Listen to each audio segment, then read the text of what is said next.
Whoa, there we are. I am a little off center. Yeah. Yeah, let me see if Are I you? can fix that. I think there could potentially be several things a little out of whack. A little wonky. Yeah. Out of wonk. Out of wonk.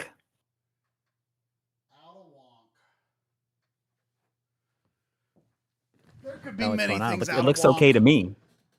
Yeah, well, it looks all right to me. I want it to be better though. There. Must be better. Focus may be off. fully wonked. Yeah, it's possible the focus is off. I don't know.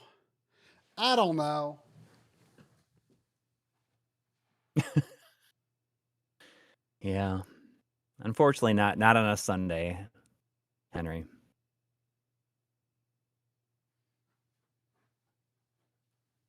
I don't know. I don't think that anybody wants. I especially Try doesn't want me to do that and stream with them. I think the focus was as good as it gets. Yeah. As good as it gets. Yep. So I'm just noticing that this table I put in place for my Bazite computer sort of blocks the bottom of the chat room. I might have to scooch it back. Yeah.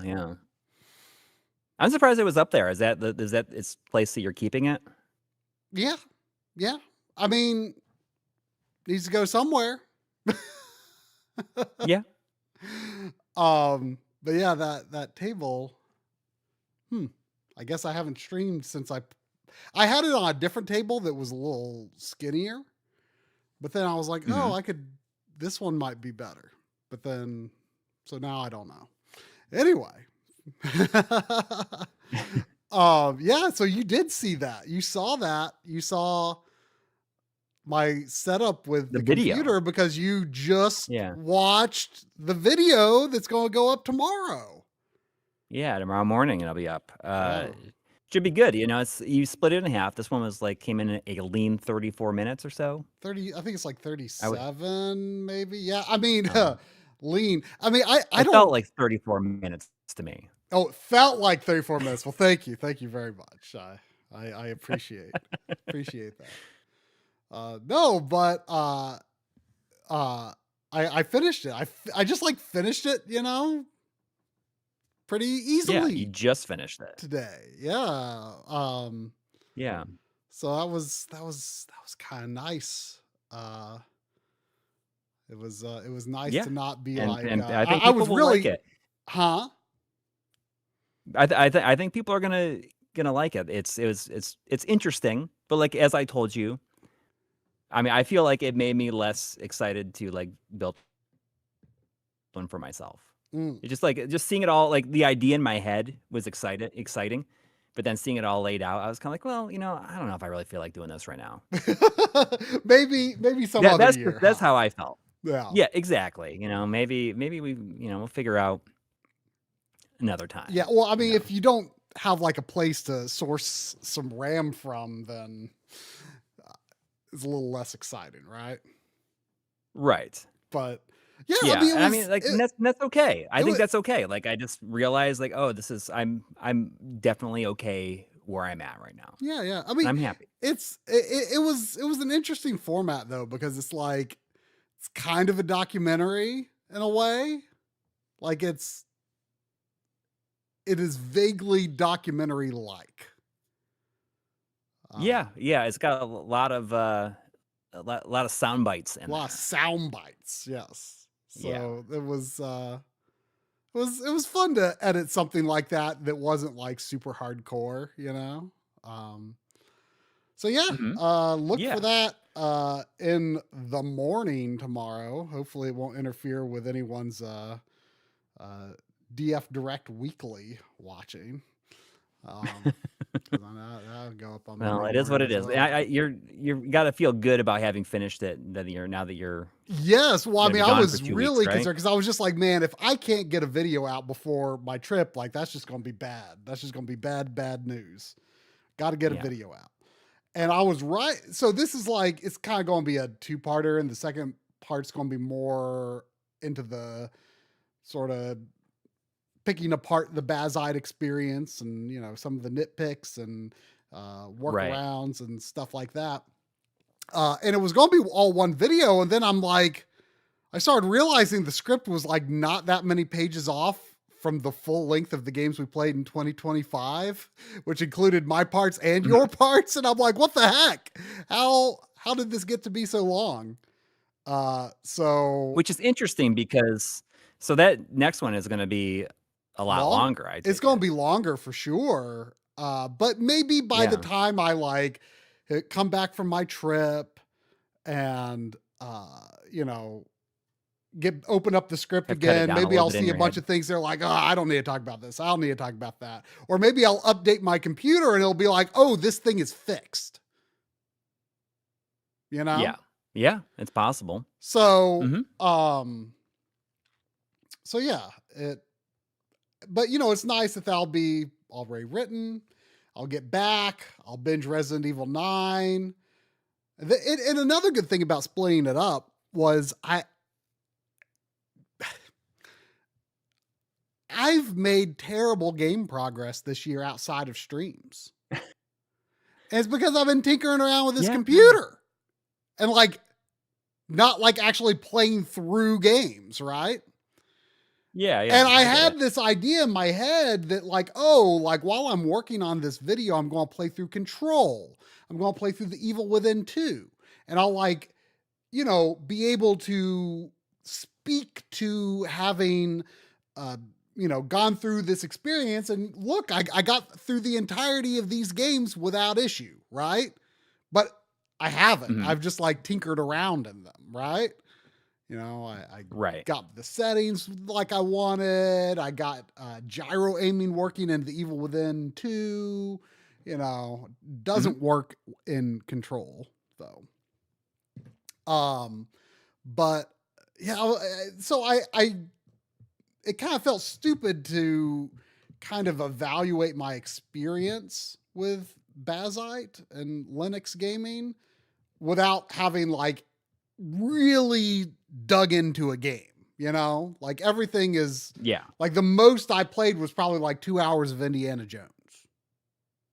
Yeah, I was gonna say it looked like you got to like the Vatican. Yeah, I got to there, and that was as far as I mean, when I get around to it properly, I'll restart it. But like, I was just really interested in testing it out because it is a game that some people have a hard time running. Yeah, and I was able to get going pretty good. Nice. Did you notice? Nice. It was really brief, but I was trying to rack my brain for how the heck this even came up. I think it was last week because I added it to my wish list, and then I saw yesterday it was like, oh, is this that you have Superliminal? Yeah, it was on sale. Yeah, I saw it in your library in one of the shots. It's like, oh, you must have bought that. Yeah, I bought it literally yesterday.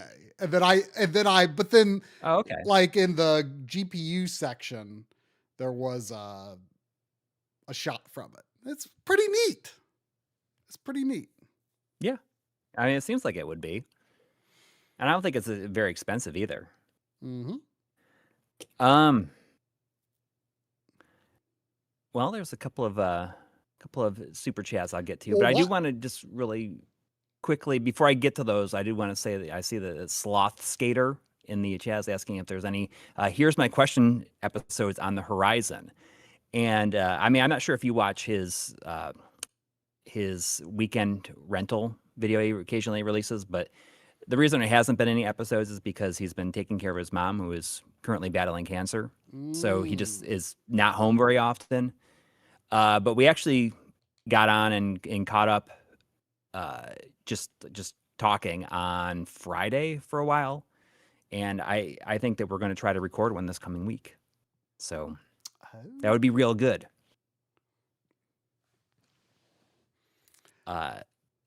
It's very so you're going to play some Final Fantasy V because you're taking this on your trip with you. You're going to play it on the Analog Pocket. I'm going to play on the Analog Pocket. I'm on the Mister now because I actually don't have the uh, I actually don't The have pocket dock. I don't have the pocket dock hooked up down here. It's actually just like I'm just using it as a charger. I feel like I haven't necessarily had the best experience with it as a video output and controller connecting device, but that was a while back. You said you had a really good time with it with Pokemon. Yeah. I mean, that's what I use just because it just worked. Because, you know, like I feel like the consolizer is, I don't know, sort of.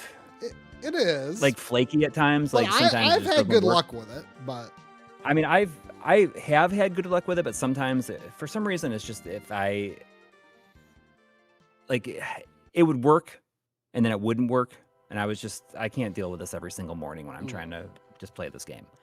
And then I could actually take it. It was handy because I was able to take the game and do a trade with another version, so I could evolve my my Kadabra.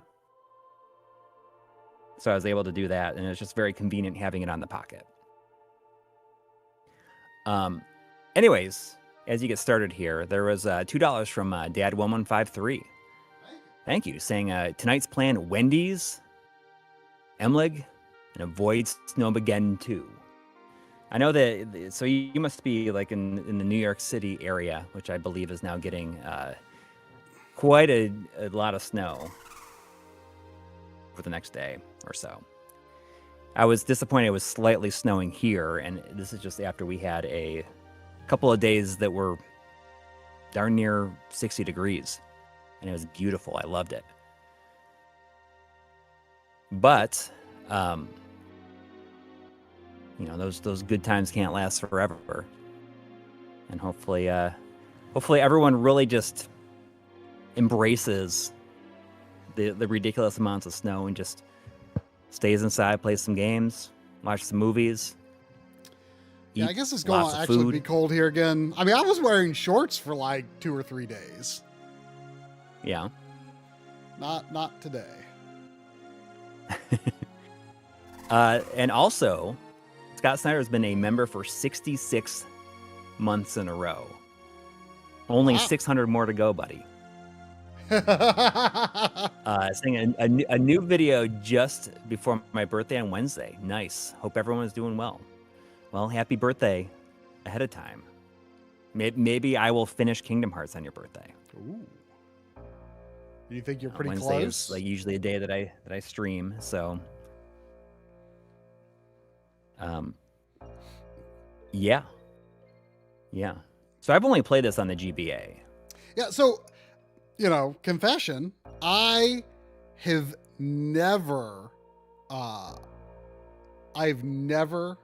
finished any version of this game other than PS1, which I'm sure is like appalling to some people. But you know, I wasn't into emulation when this was coming about, or when I got into Final Fantasy. I mean, I didn't know about this game in particular at the time. But yeah, like when Final Fantasy Anthology came out, I was just super excited to play, you know, a missing Final Fantasy. And, you know, I enjoyed it for what it was. I mean, the translation's not amazing, but, you know, the story in this game isn't the most amazing either. You know, this is the gameplay Final Fantasy. Yeah. Although, you know, some people stand up for the story, and it's I'm not saying it's not without merit. I like that Bart's here is just an adventurer. Just an adventurer going out in the world. I am, though, just for you, Coury, I'm going to name him Butts. Please. Because see, here's the thing. That's the only way. Bart's just sounds stupid, but Butts sounds awesome. Does it? Is a heck of a lot less dumb than Bart's. Nothing wrong with Bart's. Is Bart's actually his name in Japan? Well, I mean, it's like Batsu. Oh. Well, that would have been better. Well, I mean, it's just whether you translate it as butts or barts. But Yeah. I'll tell you what I will not do. Okay. But I did notice. I did the mental exercise of this the other day. So I want to. Okay, it did say saving there. Okay, good.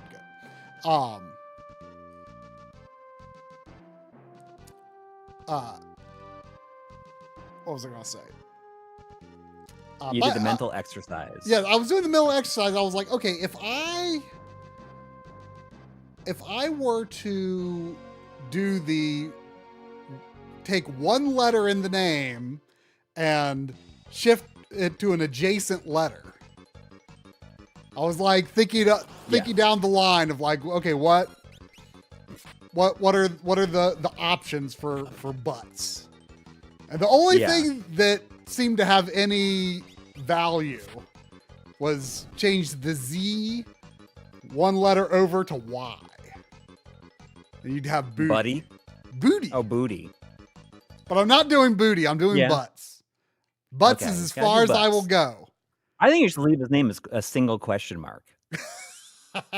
Well, see, here's the thing. Like I've played through the PS1 version twice, more like 2.5 times.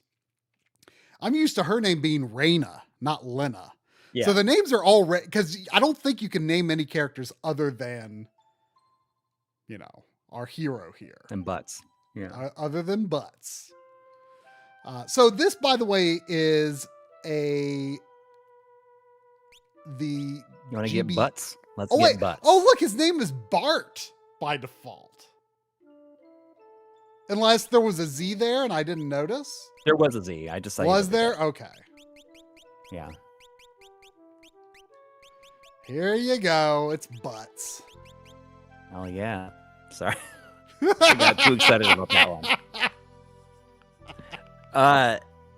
Me? Call me Butts. Me and my chocobo just go wherever the trail leads us. See more butts. Yeah. It's kind of interesting. So my neighbor Butts. What's interesting is my neighbor Katie. She got the Pixel Remaster collection for Christmas from her husband. Mm-hmm. And she started playing them and started with the first one and did not like the first one. I mean, understandable. She had never played any of these. I think that she's only played like 8 and on. Mm-hmm. So, but the thing is like I don't know how she did it, but she just like beat that first game in like a day. Well, I just white knuckled it through the whole game. That's how she put it. And then she played 2 and finished 2 and loved 2. Really? Interesting. Yeah, really, really liked it. So that's interesting, right? Yeah. I mean, I want to give 2 another chance sometime. Yeah, I mean, I think that 2 probably has this reputation, but now I feel like it would come off as really interesting.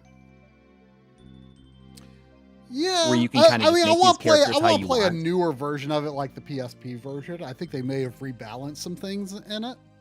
Well, they did with the Pixel Remaster also, and the Pixel Remaster has an option that just kind of gives you some HP every once in a while, also. Oh, so that you can't get into a situation where you don't have enough HP, I guess. I mean, but that's what I want. I want the risk of the situation where I don't have enough HP. But you can turn that off. Sure. But I think it's interesting. So, there's $5 from Jonathan Hinson. Thank you, saying, "What's up, my guys? Every Sunday night around 8 p.m., my wife asks without fail, are you guys coming on tonight?" I mean, we almost always come on without fail. Yeah. Except for you won't be for the next 2 weeks. Well, yeah, that's but the fine. stream will be there unless something happens. The stream will be there, yes, unless there's some sort of problem. Oh, go ahead. Oh, I was just going to say, Buds, what about you? I was just going to say, one thing I am used to with this game, but I don't think it's going to particularly bother me because I still enjoy playing the Super Nintendo version of Final Fantasy IV, and sometimes our older RPGs just move at a slower pace, and that's okay. But you cannot run by holding the B button or by holding cancel in this. Oh, interesting. Whereas that was added to. Now there are other Super Nintendo patches, they're more extensive, quality of life hacks and stuff. But yeah, I wanted nothing but a translation.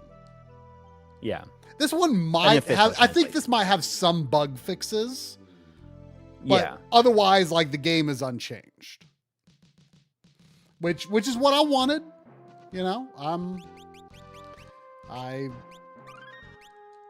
I like playing by original rules, and I like this game as originally balanced, so I'm just gonna bad Chocobo. Yeah.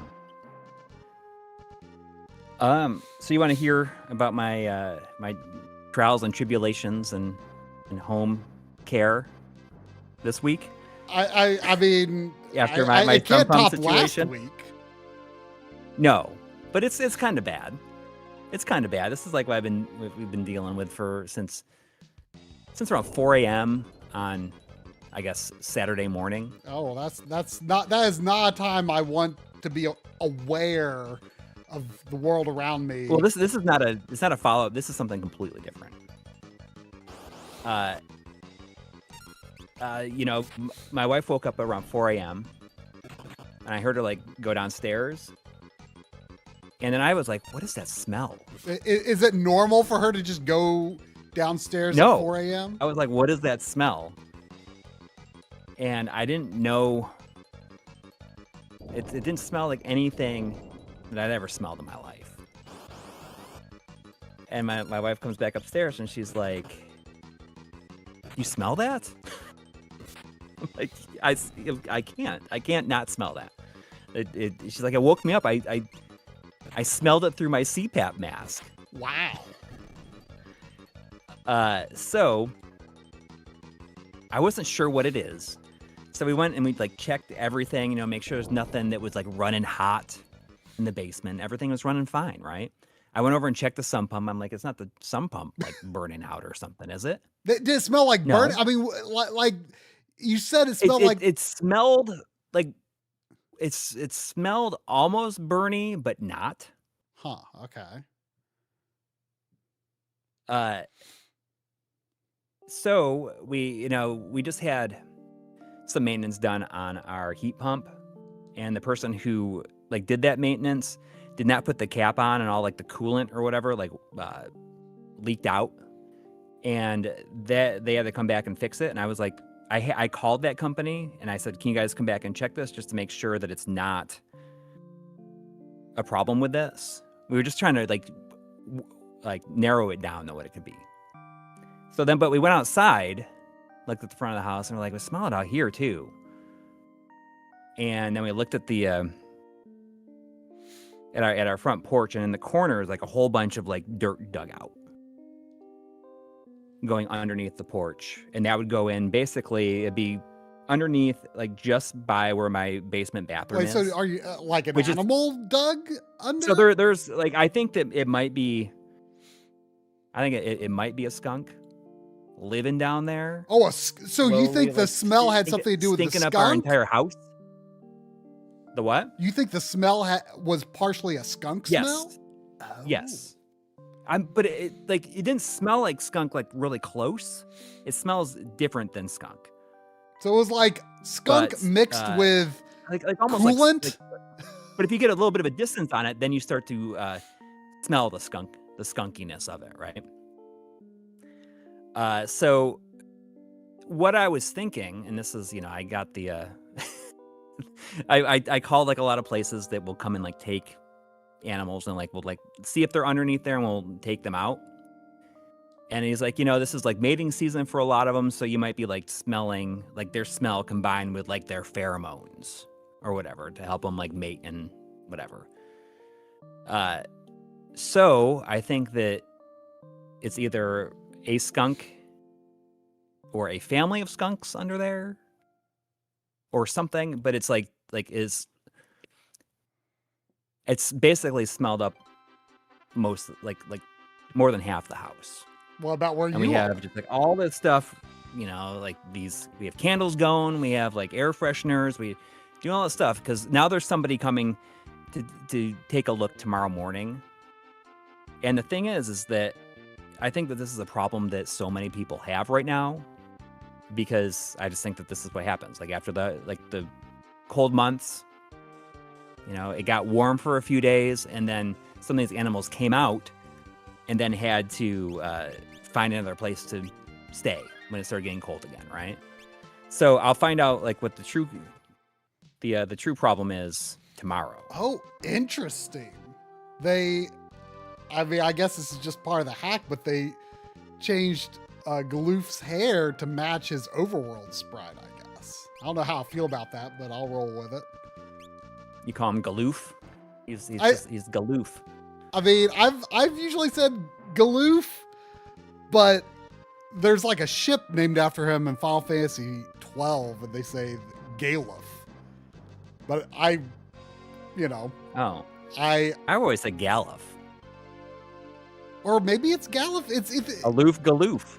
I've always said Galoof. Galuf, Galuf. I think that might be more correct, either one of those, but I say Galoof. I do miss the days where, everyone kind of had their own way of saying RPG names.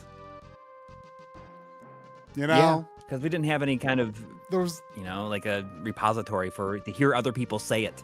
Yeah, or we didn't know, what I mean? like people might base people said normal. Yeah, or people might base it on how the the Japanese name is, or Mhm. Character, they say it, they say it in the game, so how it's said, and but everyone just kind of had their own way of saying these names, and I kind of miss that. But yeah, I mean, I'll find out tomorrow if it's a skunk or something else. But now I'm thinking, well, how do I prevent this from happening again? Do I need to do something to our porch? Like it's just a concrete slab, right? And they can dig down in there. I wonder how I could do about it. Is it getting into? But it's funny because like the smell's like not bothered either of my pets at all. Like they're like, what is that? Been unbothered by it. Yeah, there's no it may not have even smelled. I mean, Sandy would definitely be putting her nose up and being like, yeah. No, I mean, open some windows until it started snowing, and you just gotta kind of roll with it, I guess. But that's what's happening now. But the sump pump guy did come, and he has not put in the new one yet. But he says, with everything that he wants to do, it's going to cost around $700, which is a heck of a lot better than $5,000. Yeah. Still not amazing, but we'll live. There was $5 from Led Zeppo 32 or Mega X6. Thank you. Saying, we've got a skunk around our house this past week about the same time every evening. There's a family of them about 3 houses down. Oh, yeah. A family 3 houses down. I mean, a family of them. Yeah, I mean, it sounds like they live, literally live in the house. They're, or they live underneath the house. They have the actual deed to the property. They own it.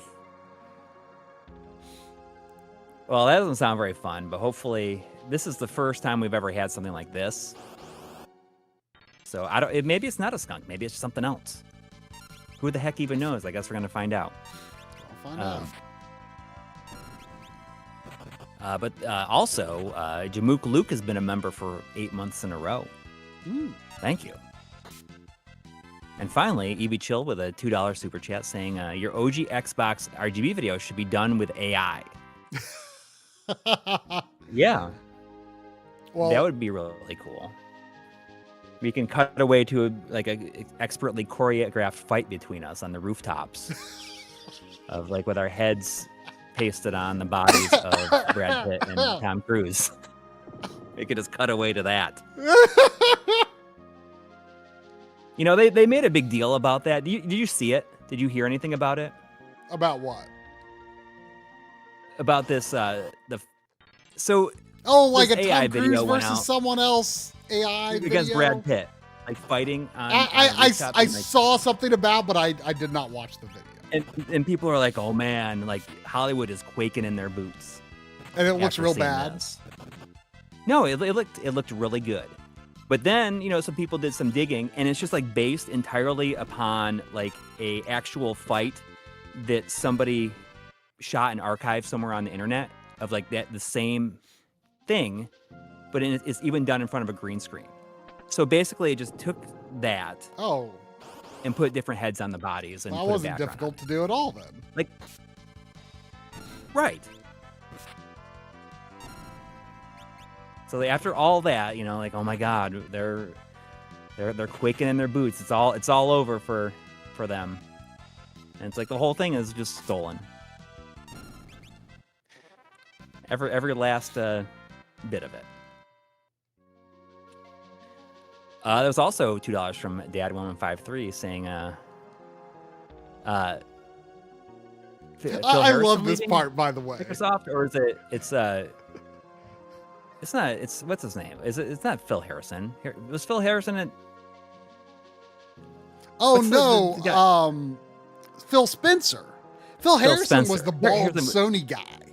Right, that's what I was thinking. He went to, did he go to, am I remembering right that he went to Unity? Oh, I did miss Shadow Masks. I will get that after this. Sorry. Phil Spencer. But I don't know. I saw a graph that showed the life of the of the Xbox line, and it is constantly going up until the day that the announcement of the Xbox One, and then it's just been a constant decline since then. Absolutely. By the way, I just want to say real quick, I'll get back there. I love how they're like, what's that? And they look through the opening to this cave. You're here, right? And they're looking, and you see this ship sailing all around. They're like, how does that ship sail without wind? And then you go outside the cave. You're literally surrounded by mountains. They could not have seen that ship sailing without wind. Yeah. I've played the beginning of this game enough times to remember that. I think it's very funny. Anyway, Phil Spencer, ugh. I mean, there's an AI executive taking his place. I mean, if I was him, and I'd probably made that much money by that point in my career, I'd nope out of there. Literally just disappear forever. There's what? I feel I still feel like Phil Spencer is genuine, and he's made a lot of decisions people don't like, but he's been in a position where he almost has no choice.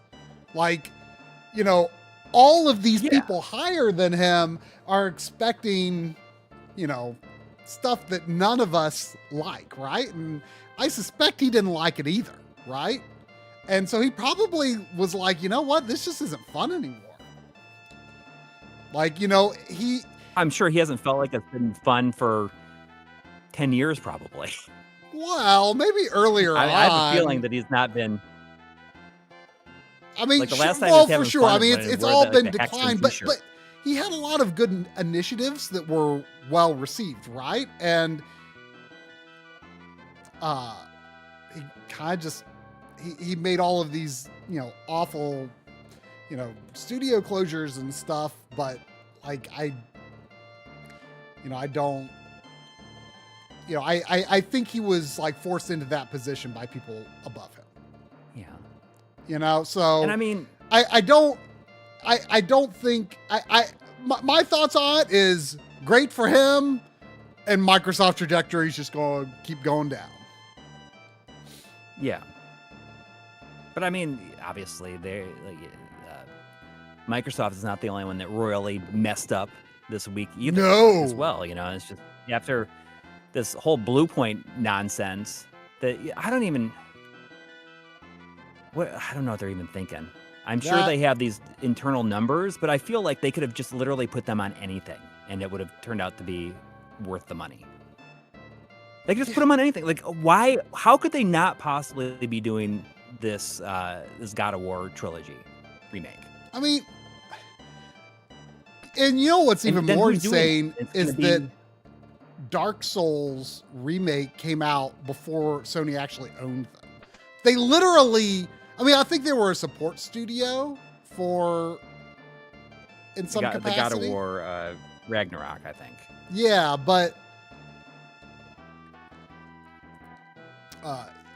they were a support studio in some capacity, but yeah, they didn't release like a product that was fully theirs, right? I mean, you know, and I saw it said that like, you know, 70 people are going to be affected by this closure, and it's like, wow, that's actually like a pretty lean studio. It's super lean. It feels like 70 people. And so like, you know, I don't say that to say, you know, like, oh, it's not a big deal that only 70 people lost their jobs. What I'm saying is it doesn't cost that much to run a studio of 70 people. Like, I feel like with their talent, they were doing the work of a lot more, you know, they were pulling in more than 70 people elsewhere. You know? Yeah, I mean, I think that, you know, I see 4876 saying maybe the whole gaming industry needs a shakeup. Probably. I think the problem is, just from my point of view, and I feel like this is true for not just video game companies, it's like literally true for everything right now, is that these companies only care about the short term. They don't care about like how it's going to affect them in a year. They just care about this current quarter that they're in. Yeah. And they just need to make that money as much as they can right now, and then they'll figure out the rest later, or they'll just fire everybody. Like, you can't not make money now. Yes. Like there's no long-term vision. Yeah, it's insane. And it's not just like them, here is a literally group of everything. people. It's like the entire U.S. government. But it's like here's this group of people just make as much that we can right now without, you know, who cares what's going to happen later on? We're just going to milk it. Like, we're just going to take everything we possibly can, every last cent, and every last cent is important. You can't take a loss of even a penny. But you know, Nintendo on the other hand, they don't extra cent you can make. They don't really fire people, right? You know, or I mean, I'm not saying they don't. What I meant to say was they don't close. They don't close studios. Like they don't close studios. I mean, and there's been, you know, people say like, well, they've like let go of a lot of contracts, but they don't close studios they own. They don't lay people off when, you know, they're at risk of having a bad quarter or whatever. And they like isn't it said that they've got enough money in the bank to make to continue operating as they are until 2025 if they don't make a single cent? Who? Nintendo. Or no? Nintendo. So I don't know if that's exactly true, but it's like I've heard it said that they've got enough money to go to 2025 or something. Without making any money. Yeah. I mean, I think that Nintendo really cares about making sure that everything makes money, but it feels the same way. It's just that they're better at hiding it. Well, and they're I think smarter the at dealing with it. I think the thing Nintendo does have though is long-term vision, right? And Yeah. they And don't they want and they to keep like their the thing employees. is like here is a group of people, a well-oiled machine that knows how to make a very specific kind of video game remake that no one else can really compete with. And now that group is just poof, gone. Like that's like this institutional knowledge and organization that you've just thrown away. And if you want to do that again, you're going to have to build that up again. But it already existed. Yeah. And they can, I mean, listen, they can sell, like Nintendo is in this position, and they're very lucky that they are in this position where they can literally just get probably thousands of people just to buy this Virtual Boy headset. The fact that they can get like at least thousands of people just to pay $100 for that Virtual Boy hunk of plastic and metal. We all bought it. And that's because, you know, they've invested the time, I guess, into maintaining that fan base. Although, I mean, they don't often listen to them, but they do. At least I think that sometimes they make people feel like they're like Nintendo's listening to them. You know, you sometimes get like a bone thrown you, like, oh, you know, we're gonna release new Pokemon Snap. You know, I know you've been asking for another Pokemon Snap since 1997, and now you finally got one. But I think that they just built up their fan base where they just can do that. Yeah. But I just feel like Sony just feels like they're just slapping their fans upside the head like literally every day. And so does Microsoft. Well, yeah, I mean, like Leaf Green and Fire Red for $20 each on the eShop. Like that is, I mean, for a lot of people that is expensive, but for a lot of people who don't have those cartridges or don't have a way, like a person that just has a console, right? Like a kid that doesn't say, "Oh, I'm going to download the ROMs and put them on this." You know, a kid who has a Switch Lite said, "Oh, this early Pokemon game is coming out. I want to play that." Mm-hmm. And sure, it's $20, but a lot of that is convenience fee. Yeah, I mean, you know, the famous Gabe Newell quote of, you know, piracy is a service problem. Like you provide better service than the pirates. Yeah. Then they'll And, you know, still like, a lot buy of your people they'll buy complain your about that stuff if price. it's better service. I think that's why Valve is A investing. lot of people complaining about the price has something they can, you know, play the emulate it on, or has the original. This is probably for a lot of people, a lot of kids that don't have any way to play those originals and don't have devices that can emulate this stuff.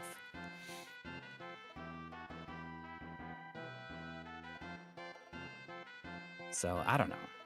Anyways, backing up to the Shadow Mask has been a member for 52 months in a row. Thank you. Saying thoughts on the Superstation 1. So you ordered one, but I'm not sure if you were not in the first batch, right? No, I think I was in the second batch. However, Henry and I were talking about it when he was here, and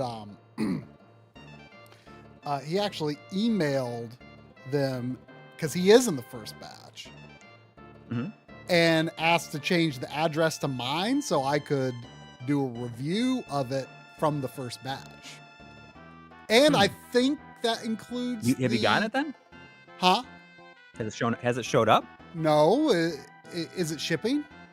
Is it out? Yeah, it's been shipping. I feel like for a while. For at least a couple of weeks, it's been shipping out.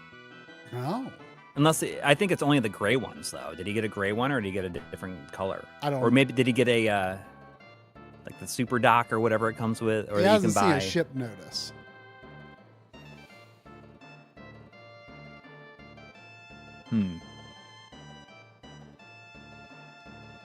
Yeah, I'm curious about it. I had one ordered, but then I decided I don't really need it. Well, I'd rather wait I'm until interested, see it once and it gets, because I mean the idea of you can being able to use CDs and stuff in it is really, really cool. But you know, I canceled that and I canceled my box plays at the same time. I was like, I don't need to spend this money right now. Well, you made a smart So choice I on those did. box plates, let me tell you. Dodged a Yeah. bullet. Although the views on that video have certainly helped pay for it. Well, oh, yeah. I mean, people, it still gets comments. I know. Something about that. By the way, if EB Chill is still here, you know, I know I may not be as good of friends with you on Steam as you are with Coury, but you did appear in a clip. Your name is in a clip, I think early in the video, as I'm like scrolling through stuff in the Steam menu. That's cool. Wait, don't we go to Tool before the Wind Shrine? I don't know. Or do we go to the Wind Shrine and then realize we have to go to Tool? I don't remember. I saw Zane's dad earlier mentioning about how he wants to get if this. I drive manually, I can go to Tool, I think. Zane's dad was saying, "Oh, I want to play these with the experience and money multipliers," and I totally recommend that. I think it's pretty fun. It's not even that it makes it easier; it just goes faster. Like one night, I was really having a hard time getting like into a game lately. I've tried several things and saying like, oh, I'm going to play this, and then I just have no interest in playing it the next day. But I just like booted up Final Fantasy VI Pixel Remaster, and you know, I played a couple hours in with that the multipliers, and I just feel like it really makes it go so much faster. Got to the part where everybody split up, and you get the different scenarios. But man, that Pixel Remaster, like, it just butchers the opening walk towards Narsh. Oh. I just feel like it loses a lot of the atmosphere. I mean, that's my opinion of the entire Pixel remasters, but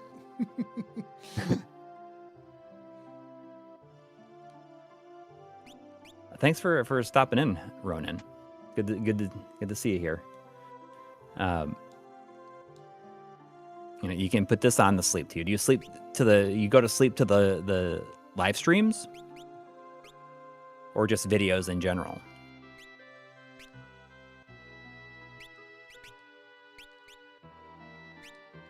Try leaves on Tuesday.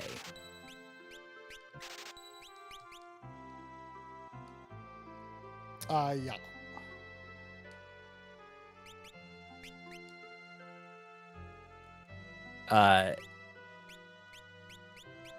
But you know, like, I've tried several games. I just tried tooling around with different things to see if I could find anything just like that hooked me. And what ended up hooking me is that new Shinobi game, Art of Vengeance, that I've obviously like waited way too long to play because it's awesome. Yeah. Yeah, I really, really like it.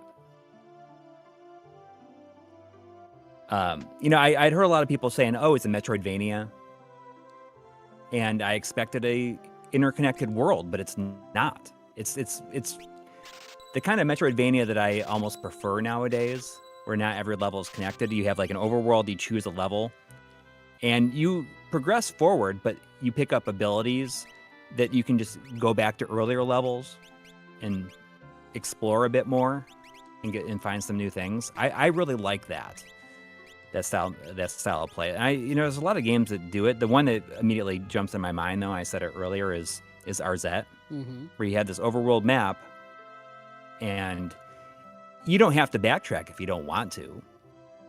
At least so far, I haven't had to. But it's really good. It's maybe exactly what I needed right now, where I just can't get any of these like slower paced games to pull me in. I mean, Like, I am like really close to just shelving Judgment because I am just so bored by it, and Wow. I am in this place where I'm feeling that I need to force myself to play it, and I don't want to feel like that. Mm-hmm. So I mean, I made it to chapter 8, and I'm kind of thinking, well, maybe I'll just like see what happens. I'll just look up the rest of the stuff, or maybe I'll finish Shinobi and it'll kind of kick me back into gear.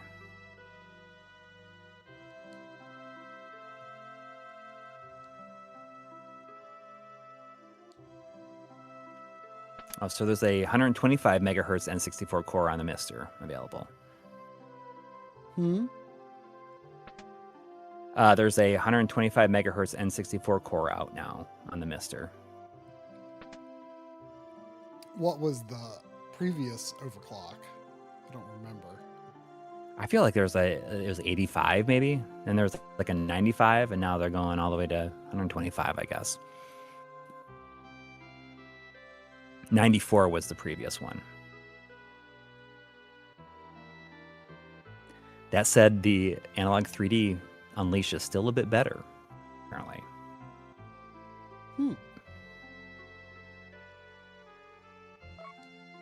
Well, plus that's only a GPU overclock, right? I mean, I know that overclocking the CPU is a little more potentially prone to errors, but I want to say that the previous overclocks on Mister were only GPU, or at least that was how I understood it. Yeah, I don't know. Hang on one second.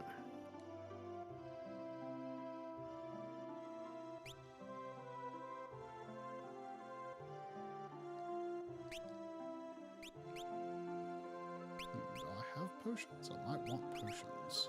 I have 3 potions. I'll buy a few potions, why not?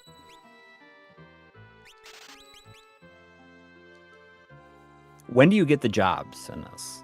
After the Wind Shrine.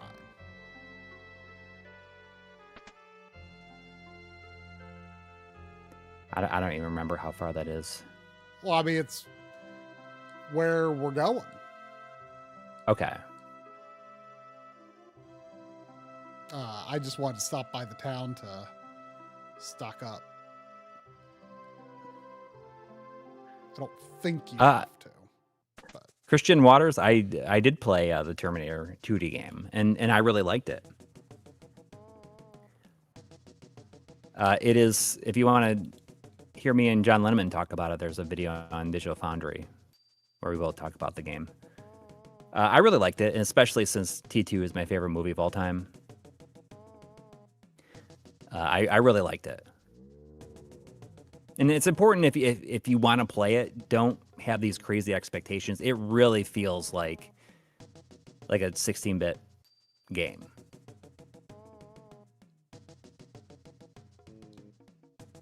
Oh yeah, the bar scene is cool, but it is elevated to an extreme level when it actually has the music in there. That's really what, you know, made the experience for me. What is it that bores me with Judgment? I just feel like it takes a long time for things to happen. It seems like there's a lot of like tangents with just about everything you do.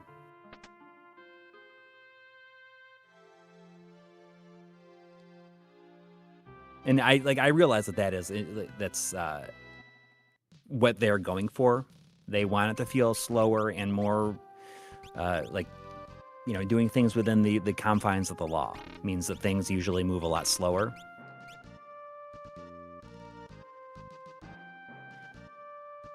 Oh, for sure. I feel like it feels a lot slower than stuff in a regular Yakuza game.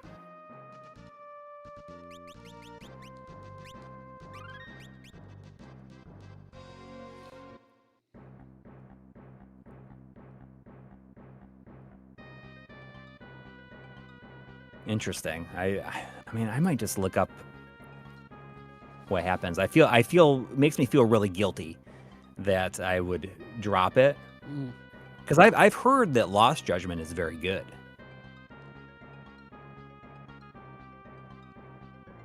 But this is it's just dragging for me, and I don't know. Maybe I'm just having a really hard time just focusing on slower games right now. So something like Shinobi Art of Vengeance is perfect for that. I mean, you can say it either way, I think.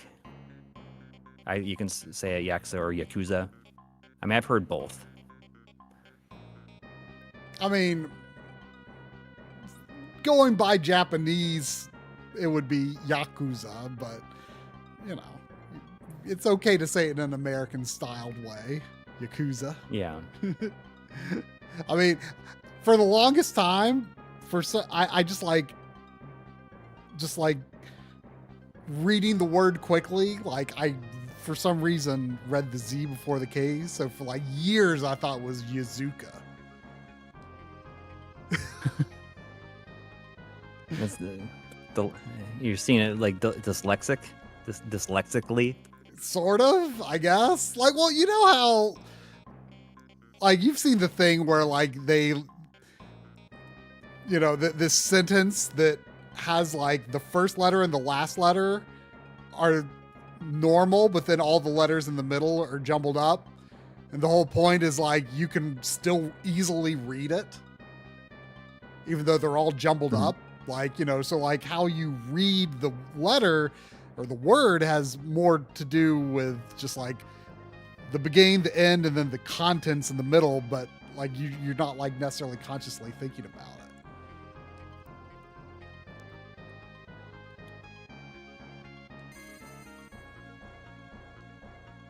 it. Ronan, if you're dyslexic, have you read anything with that open dyslexic font?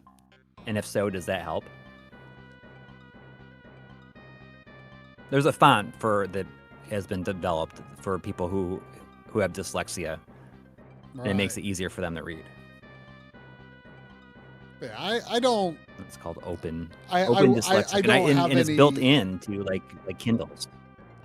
I don't have any, you know, evidence of being dyslexic, but you know, I have had, you know, moments where like I sort of read something in a little bit of a weird way. I didn't like look carefully at the letters and then see what the actual structure was. Right. But pretty uncommon. But it's cool that it has it in the it's built into like a Kindle as an option to just turn on. And I noticed it in the game Paradise Killer, which is one of the games that I tried to go back to, and it just felt too slow for me to get its hooks in me. I don't know why. You know, while we're the consecrated circle. While we're playing Final Fantasy here, you know, our friend Gannyman informed me the other day that like this was like 2 days ago, Hironobu Sakaguchi has a YouTube channel. He does not post to it frequently. Okay. And he just like randomly uploads like a music video of his Final Fantasy 14 character dancing. And then the next day posted another. Really? So, I mean, dude can do whatever he wants. He can do whatever that dude can do whatever he wants. Yeah. Like he has earned it. Exactly. Like I feel like he just like lives the chillest life. Like he's got to, right? Yeah, and I just feel like that is something that just makes me like him more. That he decided I want to upload this. He just liked his character dancing so much. Yeah. Yeah. That he had to upload it, and then he was still into it, so he did it again. Yeah. Yeah. Right? Like it was awesome the first time, but days later he's still thinking about how cool it is. And he said, I want to do it again. Yeah. You know? Just everyone go to Hironobu Sakaguchi's YouTube channel. Yeah. Tell him My Life in Gaming sent you.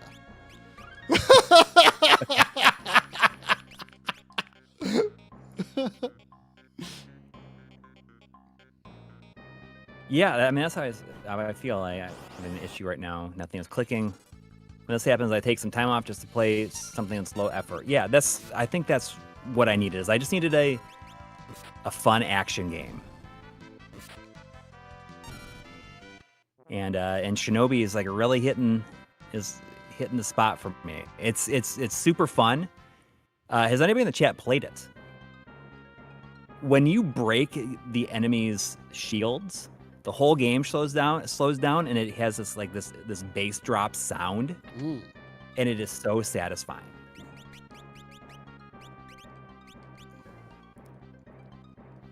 I've only played a couple of levels of the new Ninja Gaiden also, but based on what I've played so far, I feel like I might like Shinobi more. Yeah, Art of Vengeance. You know, I'm hoping I kind of don't get a third-person shootered out because, you know, I'm going to play Resident Evil 9. I'm going to hopefully play Control and The Evil Within 2 soon. Like I mentioned, I'd like to play through them just kind of as part of the next video. And then, you know, I really liked the Pragmata demo and kind of have contemplated getting that right away. Mm-hmm. That's a Yeah, lot of I mean, shooters. what I was thinking about is just how if I can't figure out anything that I want to, there's nothing's clicking with me. I just like focus on things on my pledge list. But none of the things that's why I tried to play Paradise Killer, and I was into it that first night. Then I was the next day. I was like, I just really don't feel like I don't feel like getting back into it.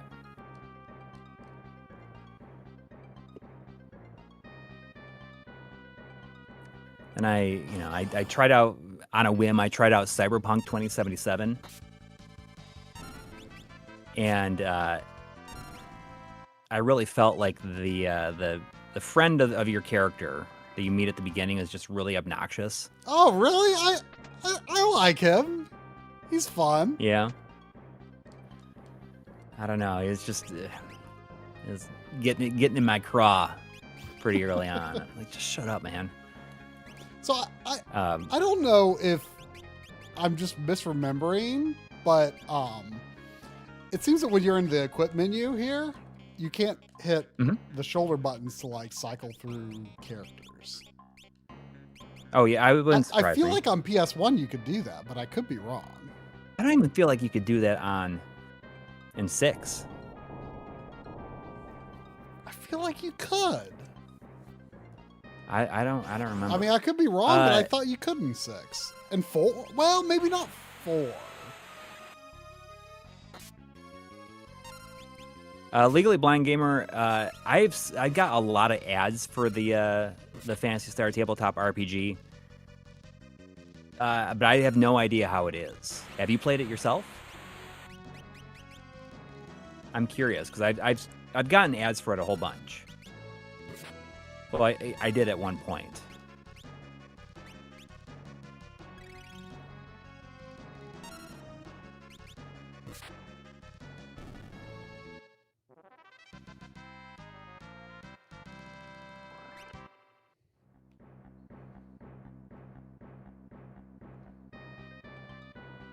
You can also press left after equip and view full party, not pull farty. I said pull farty gear. You can also press Full left party after gear equip in and view full party. Oh, in 6. In 6. Yeah, pull farty.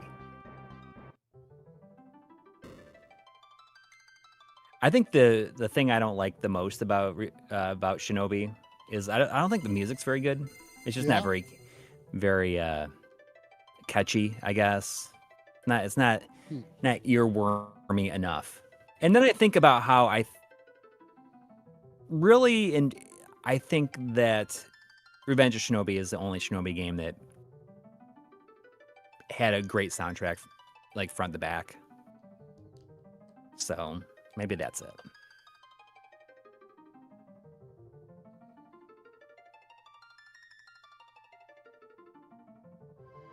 But there's a lot of cool callbacks and stuff. I fought a boss from the first game. But I mean, Shinobi 3 has it seems like some pretty good tracks, but I feel like Revenge of Shinobi, every single track in the game is good. I mean, what I've seen of the new Shinobi is it seems like a pretty different game from the originals. Like it doesn't really seem like a classic action game. It seems more like a 2D character action game, I guess. Yes. Yeah, it very much is, yeah. What I think is really funny is that the shopkeeper is voiced by, I think it's the voice of Dogi from these games. He's like, what do you think, Shinobi?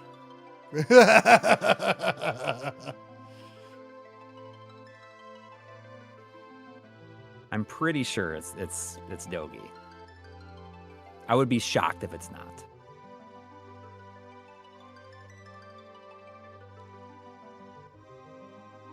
See, I mean, is he like, pretty I consistently understand that cast Shinobi 3 is lately? What's that? Is he cast as like the same role pretty consistently? I don't know. Or the same I have actor no idea. Cast consistently? I mean, does his voice sound the same game to game lately? Well, these are like Dogi and this are the only ones that this is the only time that I've really heard him in a different game and thought like, oh, that's Dogi. Although Cloud FS7 is checking to see if it actually is. But speaking of ease, I bought that Proud Nordics this week, and to be honest, like this is a complete shit show what's happening with that game right now. Wait, what?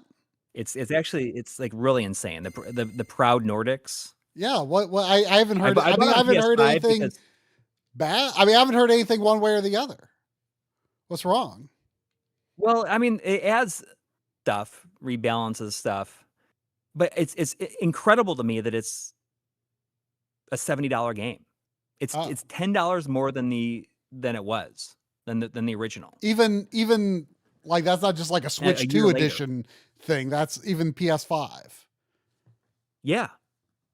It's a $70 game, which is actually completely insane. I didn't even realize that. Because I just like put it in for pre-order. I'm like, oh, and I forgot about it. I didn't even realize it was coming out when it came out. But back in July, they're like, oh, this game will allow you to import your completed data from the original version. Mm-hmm. Right?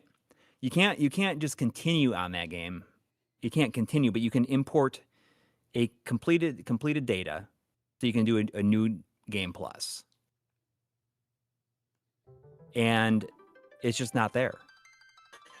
It's just not in the game. It's not just you. I did a stream because I was like, oh, I want to see what's. The game showed up for me early. I got it on the 19th. It's supposed to be out on the 20th. So I'm like, I'm going to do a live stream and just check it out, right? See what. You know what? They probably saw you do that and were like, well, you know what? Just to spite Coury, we're taking that out of everyone's game. All these features. Maybe, but I'll tell you. I booted it up. It's not there, and I was like, well, maybe I need to sync my saves from the original back. Still not there. Like, oh, well, maybe it's only gonna be added in a day one patch. It hasn't been a patch. It's just this feature that they had talked about. They put it out in July, saying, oh, you can carry over your completed save data and do a new game plus, which is what I wanted to do, right? I don't want to start from scratch and play like the full 50-hour game through, but I would love to bring my new game plus over and play the new content, right? Mm-hmm. And it's just not there. It's just not in the game. So At least in the PS5 version, it's not in there. So is there anything? I saw some speculation on Reddit that it will only recognize Japanese saves. Like they didn't make it so that it would recognize American saves. Like they didn't translate it in that way. But then it's an American version of the game, so it sees. I think somebody said that it sees the Japanese clear data, but it just won't. You can't import it into the American version. I don't even understand how that happens, and it's a $70 game. I mean, it's crazy to me. It's crazy, and I immediately felt some buyer's remorse. I mean, I mainly bought it because I just said yes. I want to support these games. I know how to do all these things.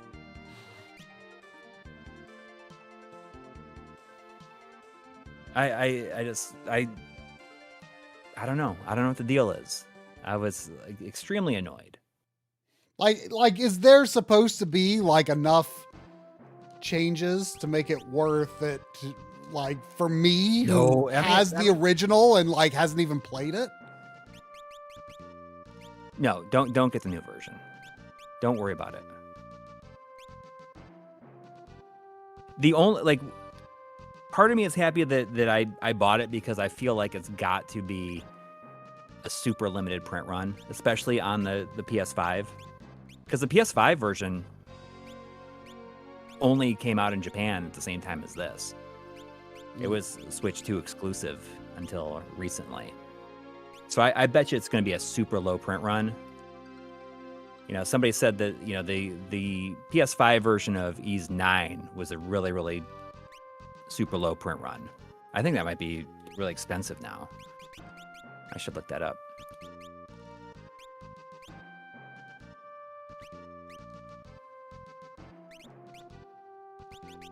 But I would not be surprised if it's like $100. Ys 9 is on PS5 is like almost $100. Wow. But still, I bought it because I want to support the series, right? But if it didn't have any, if it didn't have the ability to carry over my save data, I probably would have not have bought it right now. Yeah. If I had to start from scratch, and then it's just not there. Like, hopefully they patch it in or make it so that it works. Oh, I can, because I made you really only need to do it once. A thief, I can hold cancel to run now. If you had the thief dash ability in the PS1 version, you would go 4 times speed if you held the cancel button. Dang.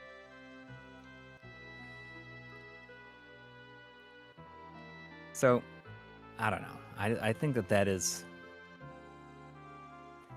It's pretty annoying. Definitely had some buyer's remorse after that. But... yeah, it's just not there. I don't even understand. Did they not test it? How did this happen? That is the question.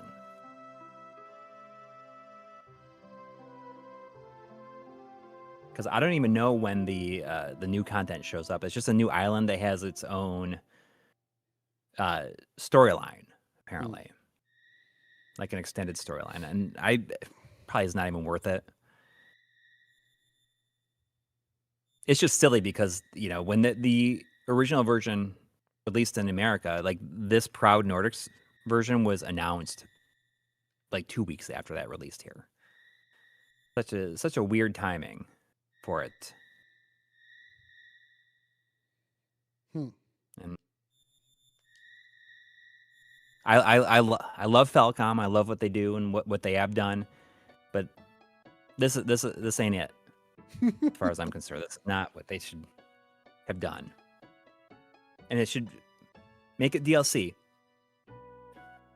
if you're going to do it. I refuse to Yeah, believe and so that is they there. couldn't There's no fix like it. upgrade, like a. No. Although if you have the Steam version, apparently you can get the Proud version for like 60% off, which is cool, but there's nothing like that on consoles. It's kind of crazy. And it wouldn't transfer like from physical to digital. Right. It's weird. I don't know why they're not doing it on any other platforms. But if the Switch 2 version was not a game key card, I would have bought it on that platform just to have something different, you know? But nope.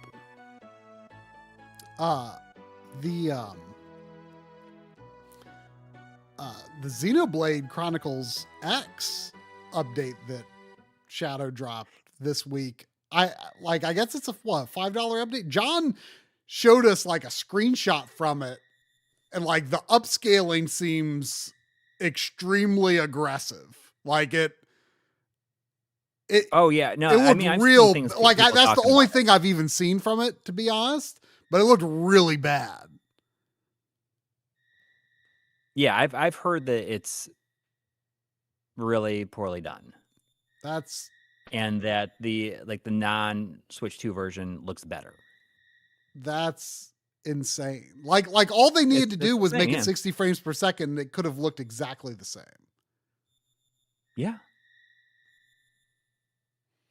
Or make the upgrade free, because the game is not even a year old, right? Why can't you just make that free? I don't know exactly what it all entails because I've not played any version of it. I'm certainly not going to put $5. I would have bought that Switch 2 version. I probably would have traded mine for that Switch 2 version, but I'm not. I see no reason to do that now. Yeah. Because even if they do fix it, like that, It won't be on the fix is not disc. going to be on the cartridge. Won't be on the card. Yeah, Yeah. so I might as well just, if I wanted to play on the Switch 2, then I'll just pay the $5 Yeah, it's crazy. And play it when it's fixed. You know how, like, I kind of think of I tend to think of Monolith as like Nintendo's kind of tech company, right? But yeah, like they seem to really have a problem with overly aggressive upscaling. Or someone there seems to think like something that looks bad, like over sharpening and Xenoblade 2 and sharpening and handheld mode Xenoblade 1 Definitive Edition and Xenoblade 2, especially in the handheld mode. Like, it looks so bad.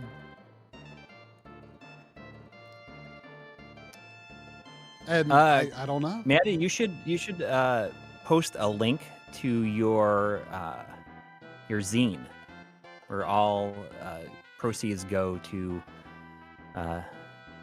Minneapolis. And if it tries to block it, I can approve it. I order.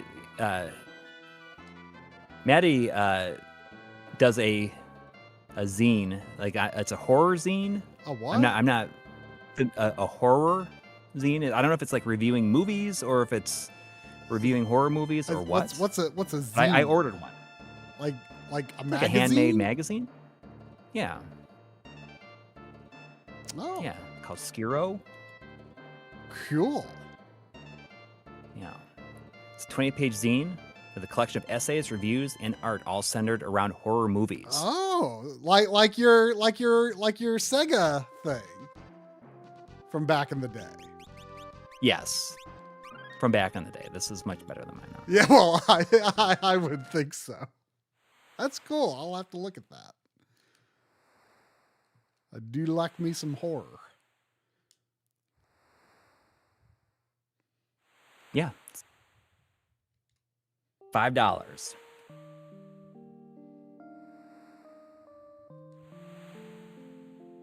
That's cool. How many did you end up making? Or do you make as many as you sell, essentially? Yeah, put it. Yeah, please do.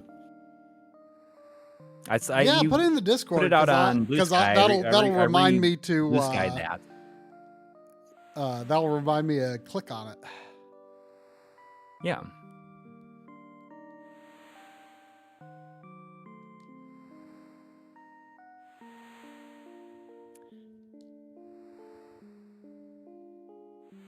But yeah, I don't know. I wonder how involved Monolith Sauce was with this upgrade, because I know that somebody else did that upgrade for Donkey Kong Country. I'm pretty sure it was not done by what is it, Next Level Games, or who did that? It's not Next Level, is it? Who did what? Is it the Donkey Kong Country Returns HD? Oh, was it Next like the people that did no, Next doing Level, all the Next Level's good. What are they called? Right. It's the same people that did like House of the Dead and in Front Mission and stuff. Panzer Dragoon, yeah. Yeah. I kind of feel like they just like are kind of a middleman and just like outsource all these remakes to just like small teams without a name. Gosh, what are they called? Yeah. Forever Entertainment. Forever Entertainment. Okay. That almost sounds like a company that Limited Run would have made. I mean, no way. What's their slogan? Forever Physical. Yeah. Yeah. But yeah, I don't think they did the update, which I guess makes it really good. And it's not even it's a Switch 2 update, but it's not a Switch 2 edition. And that was just a patch. Wait, essentially like downloads the entire game. What is it? What's Switch? Not a Switch 2 edition? Oh, did you not hear that there was a big patch that came out recently for the for Donkey Kong Country Returns HD? Oh, I did hear about that. Yes. And it adds like a ton of stuff on the Switch 2. It adds like Dixie and all this other extra stuff, and it runs at 60 FPS, doesn't slow down at all, and just runs good. But I don't think that it was Forever Entertainment that did this patch. They're too busy putting AI art in Front Mission 3, I think. Yeah. Generating. I mean, that made it. I have the PS1 copy of that, so I don't even have to. I didn't even consider getting that, because 1 and 2 didn't really get releases here, so that made me interested. Although maybe one of them was on the DS. There's $2 from Dad1153 saying, Uncle Coury, share a Buffalo winter storm story. I like this. I mean, my favorite winter storm story is the time that school got canceled, and then it was nice the next day anyways, and Mega Man X came out. So you went and got it. Go and get Mega Man X. Yeah. I don't know. I remember when we got like a gigantic snowstorm on Halloween, and everyone was just driving around in their cars from house to house. I think that might have been the first time that I didn't go trick-or-treating. The first time what? I didn't go trick-or-treating. I remember a big snowstorm when I lived in Ohio. There was a big snowstorm on Halloween one year. I wonder if it was the same storm. Maybe. I stayed home and watched Alive instead. Alive. I'm not sure if I know what that is. That's that story about the soccer team that is in a plane crash, and they're stranded on a mountain for a really long time, and they have to eat some of the flesh off the dead bodies. Oh. It's based on a true story.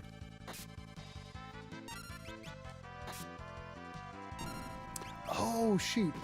Not exactly a Halloween magic, movie, really.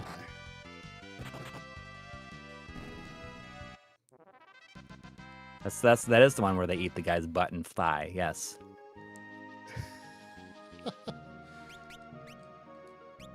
Yeah, I don't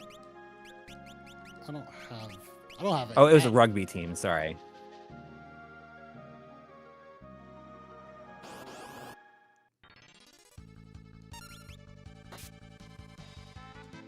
That movie made me really afraid of flying because it has a very horrifying plane crash scene in it, where the back of the plane comes off and the people are in their seats and they sometimes get pulled out. That's the scary stuff right there. That's stuff that. You know, it wasn't too many years ago that I watched. That and Final Destination made it very difficult for me to want to. We don't need to talk about this when you're about to fly to Germany. We just don't need to talk about this.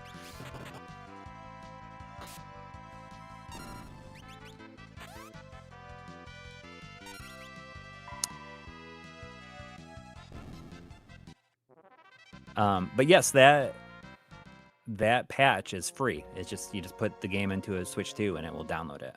I don't know if there's a Switch 1 version of that patch. I don't know. So do you have Donkey Kong Country Returns HD? I do. I do not. Yeah, I'm not surprised, but maybe maybe you should give it another chance.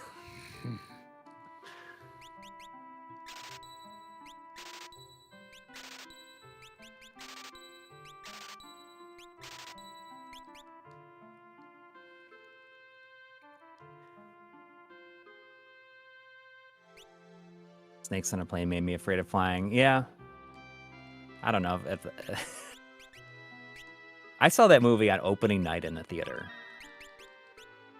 And I just remember because it was a big deal at that time. It was. You remember everything around that movie coming out? Yeah. When I finally saw it, I was like, oh.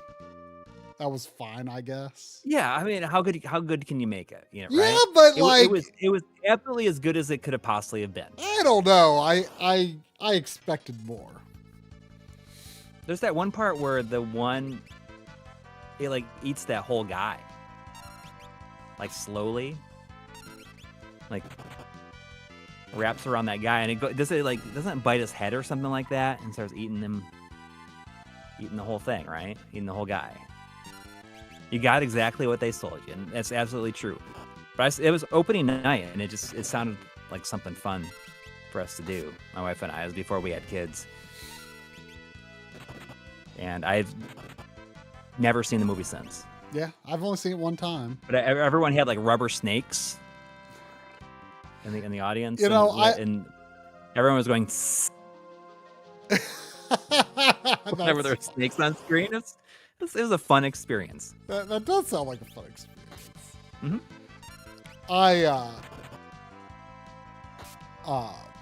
I believe when I watched that was most likely when I should put Galoof and Ferris in the back row probably actually.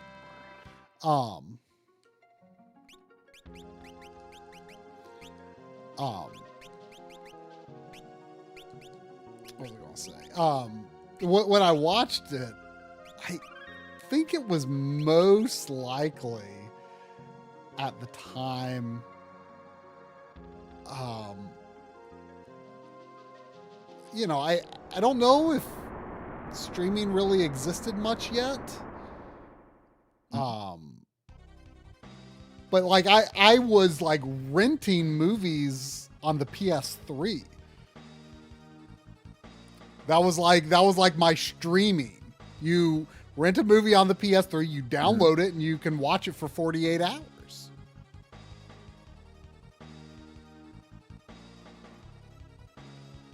Yeah, it's fine.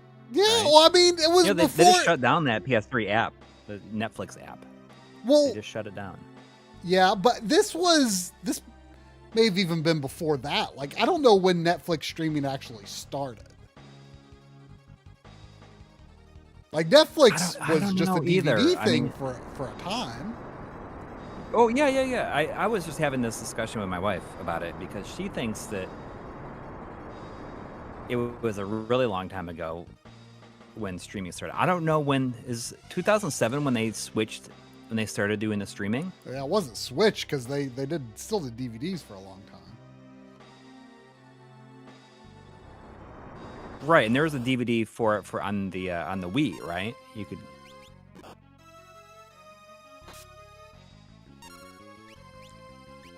Yeah, I don't remember.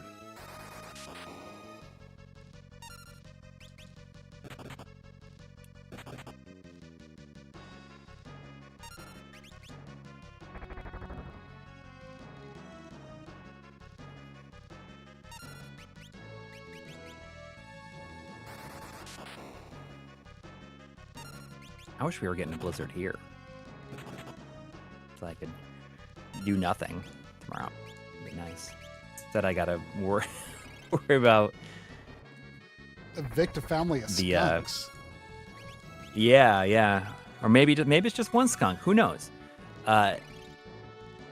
Hopefully, we'll be done with it early enough that I can get back to Kingdom Hearts. I think I'm very close to the end. I'll tell you though, man, I had a real hard time when you have to fight Riku by himself. Do you remember that at all? Not especially. Where he has like the dark key. It's I don't know if that's what it's called, but it's like a one-on-one fight, and it took me about an hour to beat him.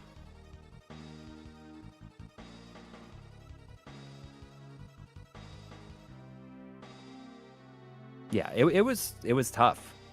Everyone was saying, "Oh, this is the hardest boss in the game." And I was like, "How hard could it be?" It was pretty hard.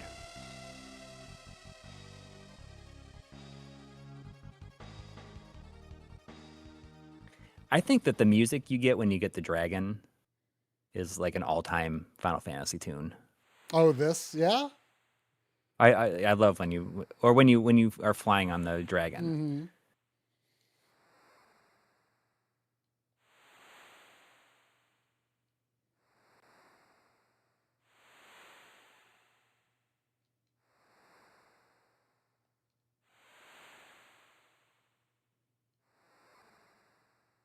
I forgot that this like drifting part was so early in the game.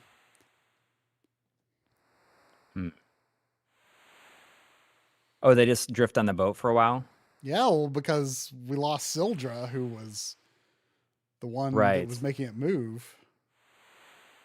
Yeah. You never played Illusion of Gaia, right? I mean, I'm aware of the scene in question. Where you drifted. I need to give it another chance. I played it like 20 years ago. I didn't get too far into it.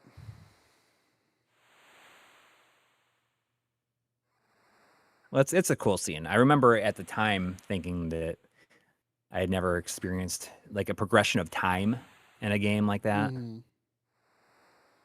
Where the game really just slows down as you float on that big piece of wood on that raft.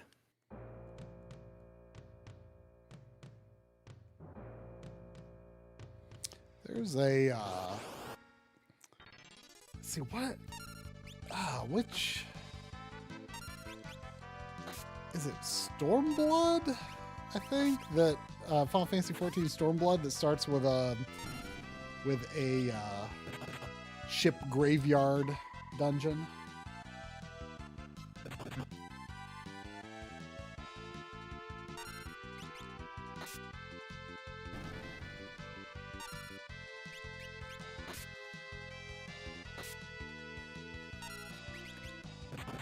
Maybe the guarding would have made the Riku fight a lot easier, but I found it really hard to trigger the guarding because you got to like take your hand, like your thumb off of like the stick, because if you are slightly pressing in any direction, you're just going to dodge.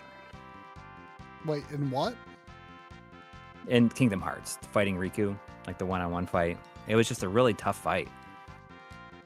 Oh, really? Some of the fights in that dungeon? I've only done that dungeon like once, maybe twice. What? The Final Fantasy 14 ship graveyard dungeon. Says they modeled some fights after this part of FF5.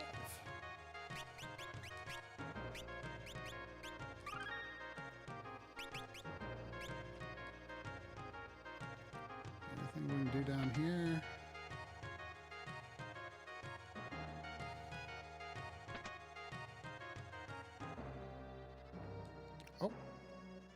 Step up. Ah, I'm pulling B. There we go.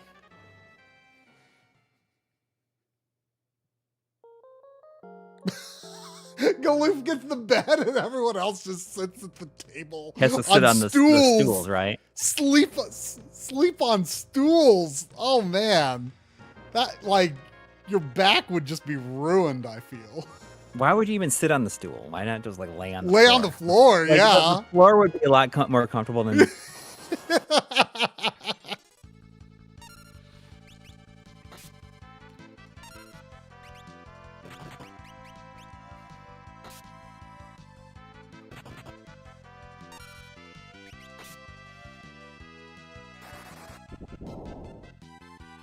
Oh, fire didn't hurt. The fonts are weird in this hack. Like, they look... they're normal size in these scenes, but then, like, the actual... Correct. Text boxes are a different font. So the reason is there's certain characters that are kind of run together to, like, replace, like, some Japanese characters in the ROM, because there wasn't enough room to... like, there wasn't enough room for some words or some sentences. So, like, you know, Blizzard, like, you can see how, like, there's some, like, the ZZ and the AR are, like, or maybe it's like one, or maybe character. it's IZ and ZA and RD. That's probably actually what it is. Like, I don't think it looks that bad. Like, I understand why it was done, you know? Yeah. Like, I you know, I read that this was, you know, porting over the GBA translation, and they were kind of prioritizing, like, not abbreviating things if possible. Mm-hmm.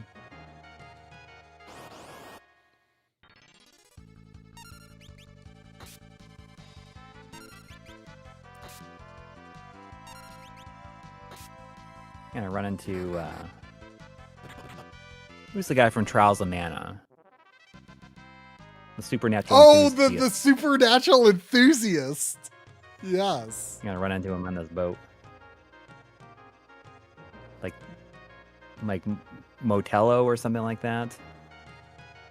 It's like something hotel, like Tello. I'm a supernatural enthusiast. Does that funny thing with his voice.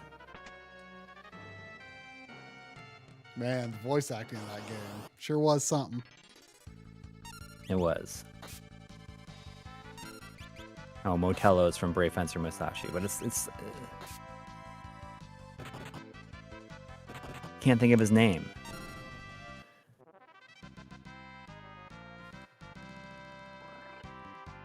Brave Fencer Musashi. You haven't finished that either, have you? Nope. Nope.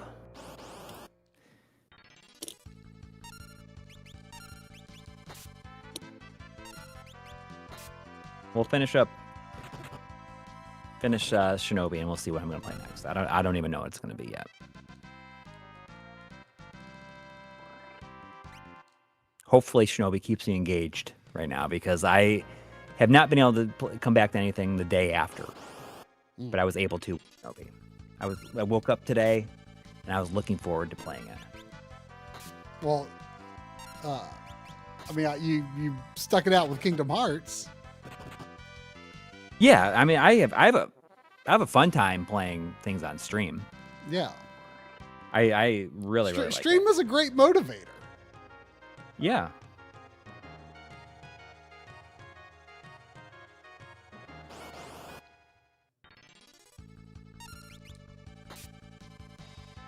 My wife went to a party the other night, and she brought this pie, and there was still some of it left, so she brought it back. And I swear it was the best pie I've ever had. I was thinking about it all weekend, and there's... I mean, don't tell her that it was the best pie you've ever had. No, I did. I was just thinking about it as a dark French silk pie. And it was just so good that there's like 4 pieces left. And you want them all. My wife and kids were going up to her sister's for the day, or went up yesterday and came back today. And I'm like, will you leave the pie? And she's like, you don't need 4 pieces of pie. I'm like, I think that I might need 4 pieces of pie. So she left it, and I ate 3.5 pieces of it yesterday. It was just so good. I mean, this is the message that I wrote my wife about it last night. I said, like, for real, this black French silk pie has me going insane. I've been thinking about it all day, and when I finally went to have some, it was such a joyful experience. I think this literally might be the best pie I've ever had in my life. I want this for every occasion forever. Well, that's kind of more of like a pudding pie, right? Kind of. Yeah, like a lot of whipped cream on it. A black French silk pie.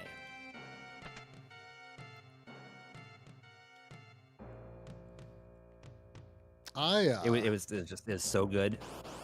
I feel bad that, I mean, she doesn't really make pies, so it's not. Oh, okay. She's not gonna feel, that she makes cakes mostly. I wonder what you would think about my go-to birthday cake, the eclair cake. The what? I mean, what it's supposed to be like a eclair, right? I don't know. I've always said eclair. But it's I mean, it's not really a cake. I mean, you don't bake it. It's like a few layers of graham crackers and French vanilla pudding and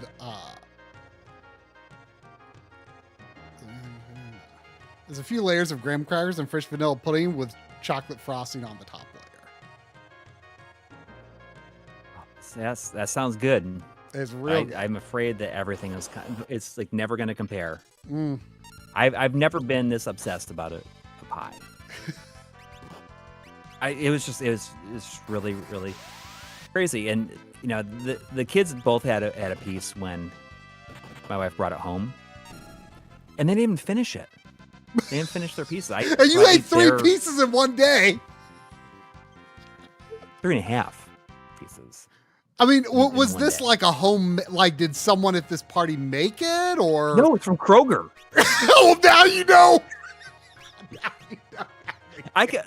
You know what though? It's if I am ever like feeling bad about something, and I just want to go Kroger. My disappointment, that is what I will do. I mean, I'm 47 years old.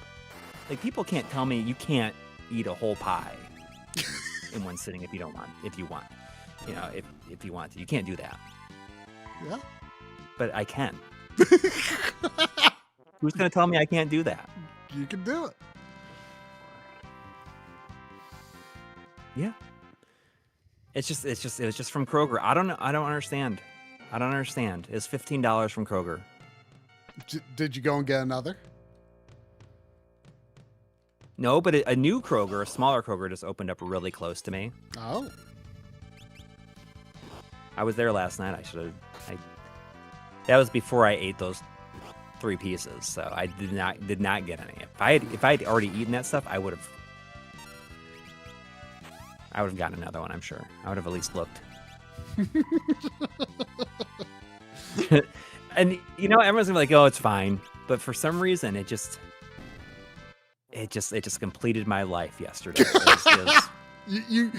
It was amazing. You didn't know you were looking. And for I don't get life. crazy about like, oh, that was so good, I want to just keep on eating it. Like, I don't really get like that. It's so just this like is kind of a rare occasion. Enough is never enough of the stuff. Yes.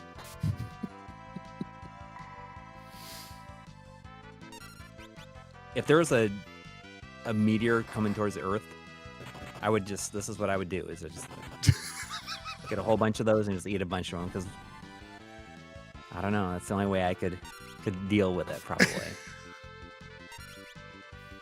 Eat 3 pieces of bread. What a great day. I mean, after everything with these potential skunks. Potential skunks. You know? I feel like that should be someone's screen Like name. a band name. Potential skunk.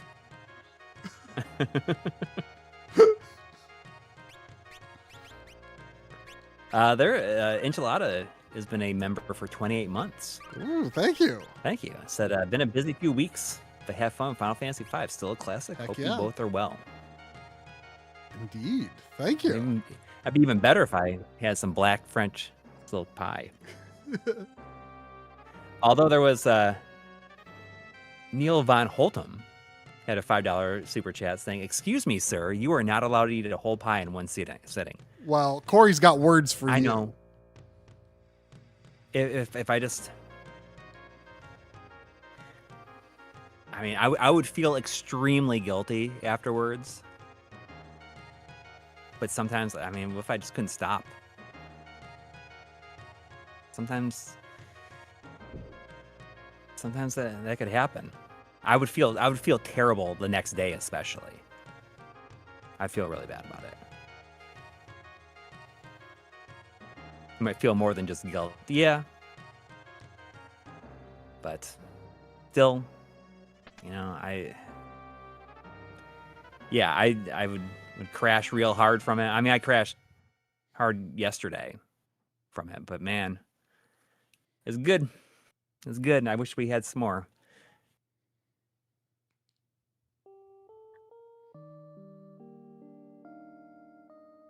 I was thinking about, I mean, we can do this with the chat maybe while you're playing here. As I was thinking about popping out the lyrically correct a music trivia game. Oh, The, right. 90s You and were supposed 2000s to. pop You were edition. supposed to attempt to expand my knowledge every Sunday, and you've been Yes. slacking. Yes, but I've failed, but now we can make up for it. Does anyone want to do some pop quiz with us? There's a $5 from Slot 9 saying thank you for streaming, and thank you also for the $5 that you left in the comments from last week's stream. Thank you. Glad to see you here.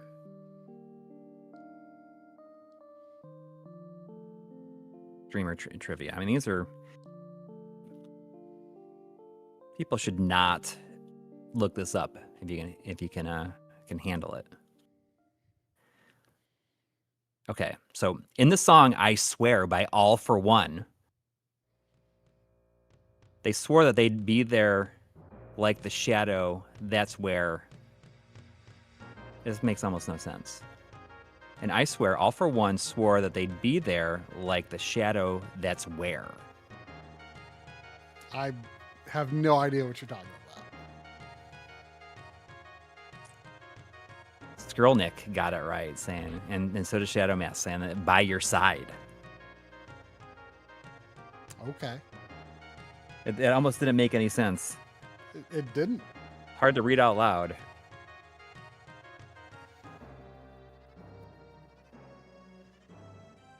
All right, this one's a multiple choice.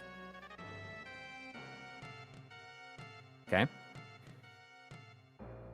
Sheryl Crow said all she wants to do is have some fun until the sun comes up over which LA street? Is it A, Hollywood Boulevard, B, Rodeo Drive, C, Melrose Drive, or D, Santa Monica Boulevard? I don't know. D. You got it. Did I? It's Wow. D, Santa Monica Boulevard. I guess I'm like a expert. I guess tries a Sheryl Crow fan. I literally was just randomly guessing. It's like D. Uh-oh. Here we go. What chapstick flavor did Katy Perry taste when she kissed a girl? I have no idea. Who's gonna get it? Skrolnik is like it's got two right here. Everyone else gets it too. Butternut squash. No, it's cherry. All right. Do we want to keep on going, or is this? Well, I mean, I guess you can do one more since we've not been doing so many. Okay, I'm gonna find some other ones here. I'll find something that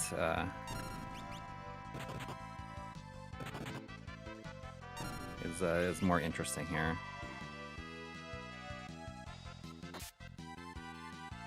Okay. I feel like you may have heard this song, so you might know. Have you seen Batman Forever? Oh gosh.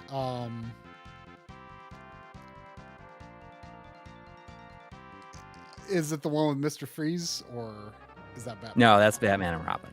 Okay, that's the one with the pretty Riddler. sure I have not seen Batman Forever.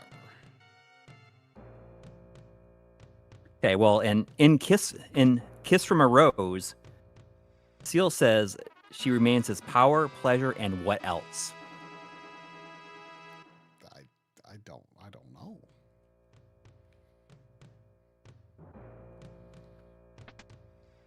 There, Shadow Mask got it. Pain.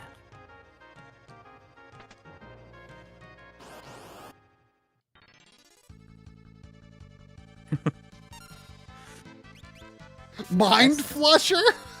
I just noticed Mind those are Flusher. called Mind Flushers.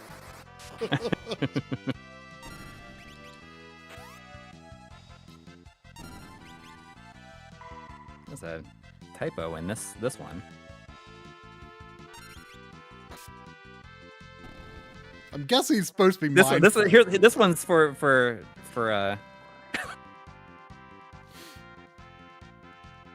I got the best one. All right. Try. Okay. What did Sir Mix-a-Lot say happens when a girl walks in with an itty-bitty waist and a round thing in your face? I mean, I've heard this before, but I don't know.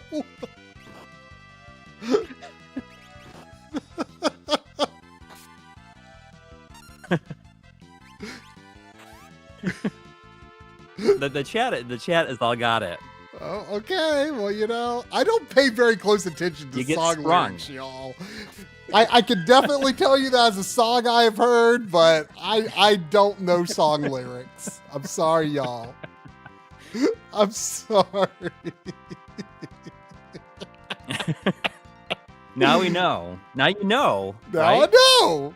Now I know. Now I know.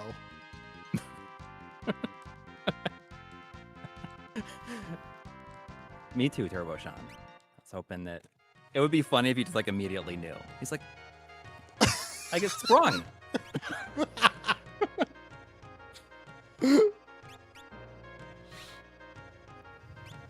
Oh.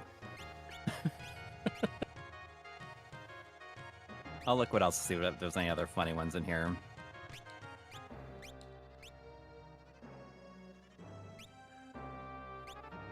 I mean, there's a lot of these cards. Actually, I think that, I mean, look at the stack of cards. Man, that's a stack of cards.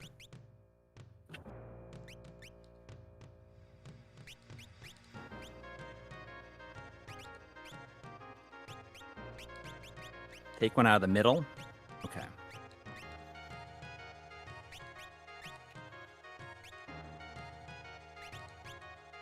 Hang on. Oh! Where did Meatloaf say he would run for love? I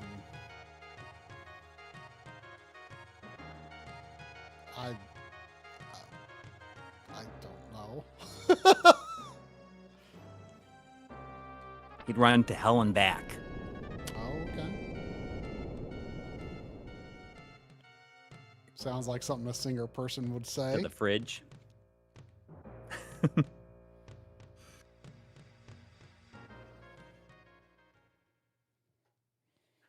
See what else we got here.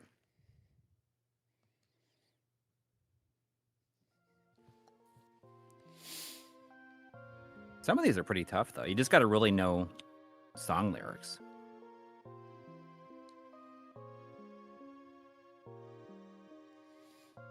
And some of these I don't even know.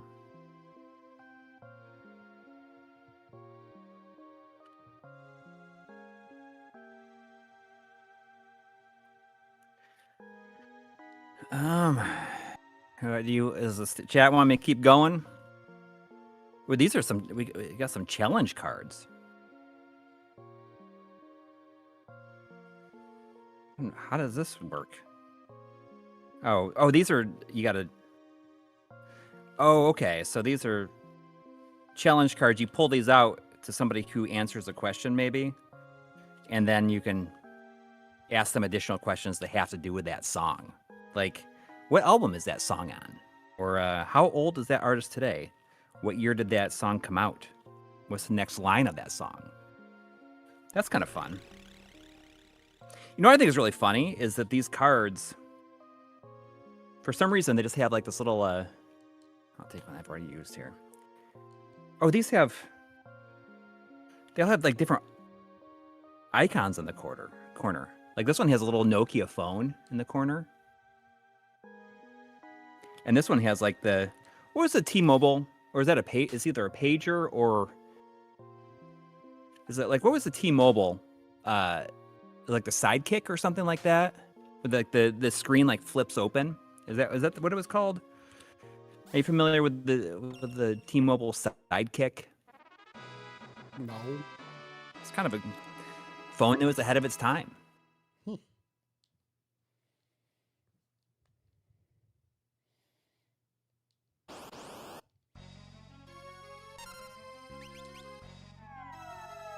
The Palm Trio.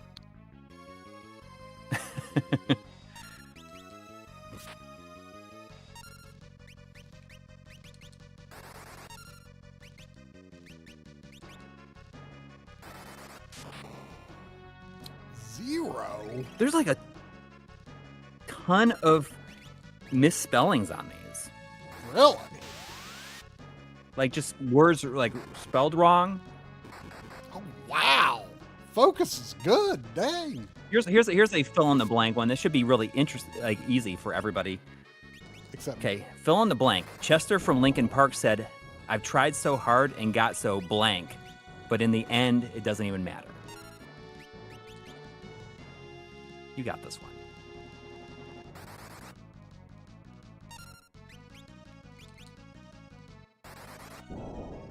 Nothing? No. Oh. Are. But what's so interesting is that and on this card, in the lyrics, they spelled.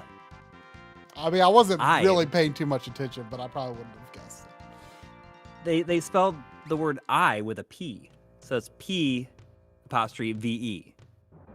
Like Weird. that's with misspelling. Like how does that even happen?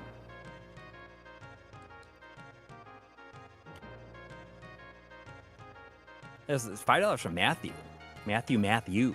Thank you. Thank you. Saying, back in high school, never would have imagined that Raid Shadow Legends ad would be the least offensive, annoying ad forced on us by YouTube. We'll buy RE9 on launch, hoping for good quality. Yeah, I think I'll be playing it as soon as I'm back from my trip. I'm excited. Yeah, I didn't have it pre-ordered until like this week. I was not super excited about it, but then I realized like, oh my gosh, it's super close. And I think it made me a lot more excited once I realized that it was fairly close. Yeah. I used those gift cards from our business card to pre-order. Right.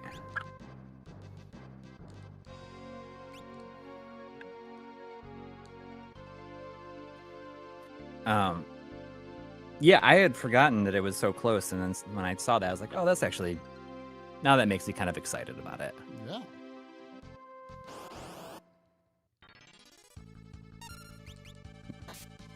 But Matthew, Oh, I need I to move don't even stuff know over. what kind of ads YouTube is showing these days. I feel as though the YouTube Premium is probably the most essential subscription that I have. I don't know what I would do without it. I really, really like it. And you said you would just change to the light version of the plan. That gives you the same thing, but you can't do screen off listening, right? Correct, and you don't get. I didn't know about I thought the only major difference was no music videos, which obviously I Right. don't watch. Right. Based on our recent trivia session. You should watch Big Butts music video after this. They're like dancing on two giant butt cheeks. Are they? Anyways, go ahead. Just letting you know. That is like part of the video. Okay, gotcha. Understood.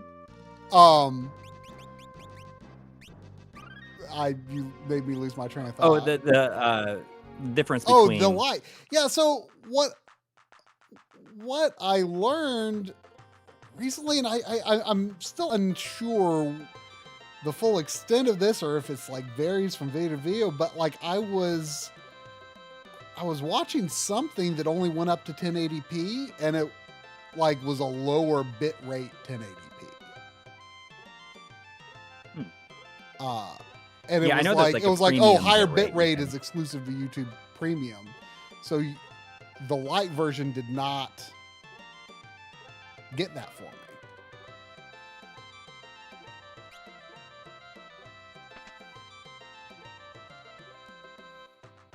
That's interesting. And I wonder how significantly better it is. I And mean, how it long did takes for not that to look become- good. I forget what it was, but it did not look good. I think it was like because I'm trying to think if it had something to do with like the state of play. Was it the Sony State of Play? Yeah, I feel like it was State of Play. Or it might have been a saw trailer you that I was mentioning about it. watching after the state of play. I can't remember, but yeah, it was like, oh, you have to have YouTube Premium, even though I do, but I have the light version. So like, I might have to go back. You realize, if they had that teaser, like the teaser trailer for the, remaking God of War 1, 2, and 3, like as excited as people were for that, can you imagine if like that trailer said like from Blue Point Software Yeah. had followed like right after that, like how much more excited people would have been? Yeah. It's all it takes. Blue Point Games, not Blue Point Software, whatever it is. Can you imagine? Like that would have made that, as excited as people were, they would have been that much more excited about it. Yeah. And yet, they blew it. Yep.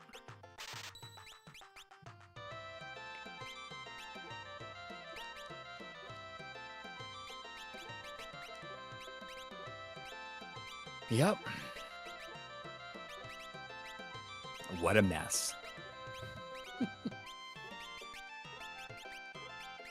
I heard that Sony stopped posting on social media because when they first announced that, when that news broke, I think that there's some post about Marathon that was like auto scheduled Oh, that went out like right after that, and people were just seething mad in the comments, the replies to it. do you think Bungie is going to exist in a year? I don't. I don't know. I think Bungie's done. And Yeah. not necessarily their fault.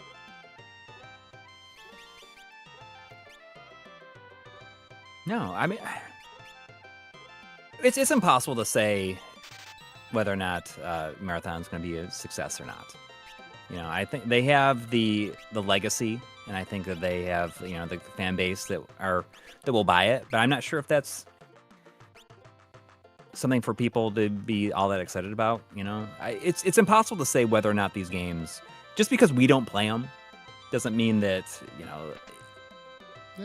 that they're all going to be failures. I mean, I remember it's like random chance when Arc Raiders was first announced, and then it got delayed endlessly, and then it felt like, oh, they're just like, this is not going to be a success because they've just delayed it so much, and now it's super popular. It overcame it, like right out of the. Oh, your piano skills leveled up.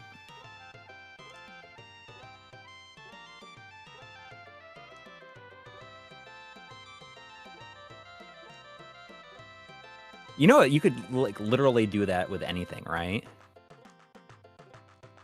If you just walk up to a piano and you do like play it for like a second, like you just be like, I got better at the piano. Like every time you use a piano, you even like press any keys on it, you're getting better at the piano. So you can like celebrate every time, right? Yeah.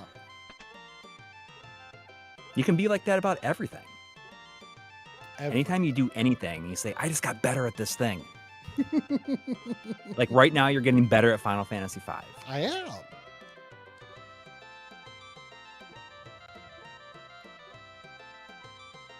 Bungie is Dungy. Maybe.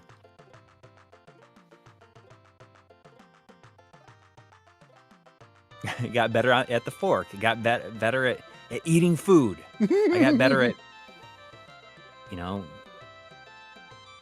eating black French silk pie yesterday. Like, I got a lot better at it yesterday.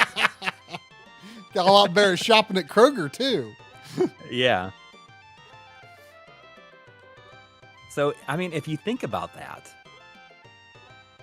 you can apply that towards anything, right? Yeah. You're getting better at anything you're doing. I'm getting better at talking to this old guy at the docks. Yeah. Exactly. You're getting better at using a Super NES controller right now. I am. You're getting better at live streaming. I'm going to get better at using the analog pocket. Yeah. On this trip. And riding in getting better at riding in planes. Sure. I mean, just think about that.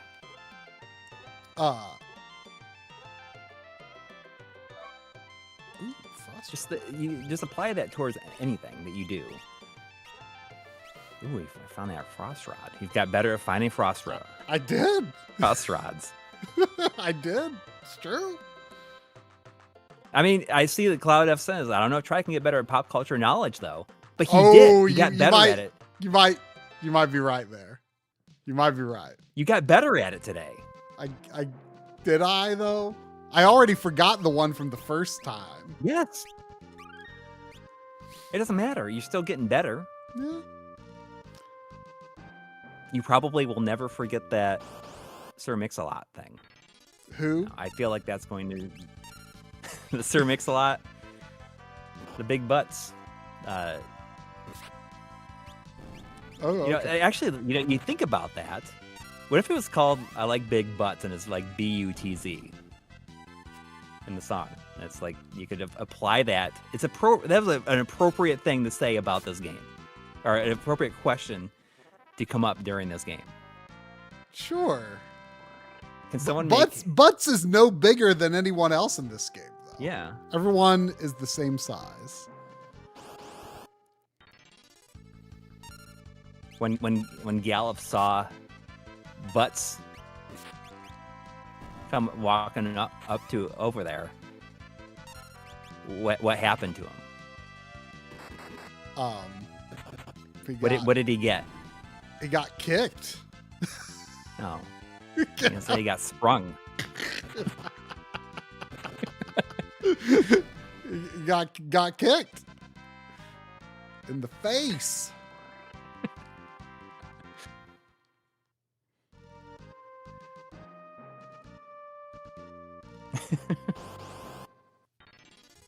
There is a way to clip, but I don't know exactly how to do it. But it's true. You're always improving. It's important to look at that, to think about that. Speaking of getting better at using the analog pocket, have there been any like significant updates to like any of the cores? Because like I don't even run the update. I don't even remember how to update it. And it should be a script or something like that. I remember last. I mean, I'd have to look. I'll need to look into how to update because I don't remember what the main tools. And it will download all the cores, like the updated cores and all this other stuff. There's a lot of cores and stuff on it now. Because a lot of arcade cores. What was it? The yeah, Pup Dater. That's what it is.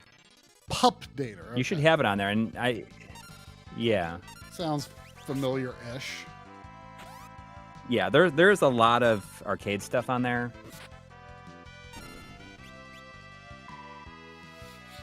Because my main DAC support though for it. My most immediate concern was I mean, this isn't a huge deal, but you know, mild inconvenience while traveling. The Super Nintendo core seemingly does not support sleep mode, at least what's installed on my Pocket. Does anyone know if that has been a thing? I don't know.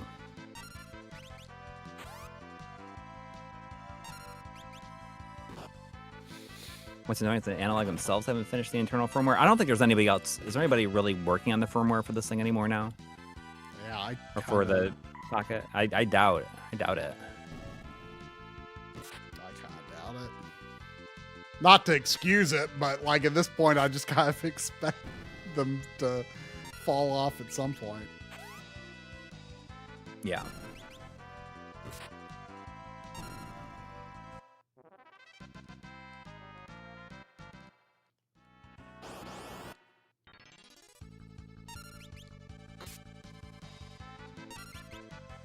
Yeah, nothing's getting DAC support anymore. Oh, yeah. Final Fantasy V called Try, but it was just a butt die. I appreciate it. I appreciate it. Oh, yeah, I love the Pocket. I mean, I use it a whole bunch.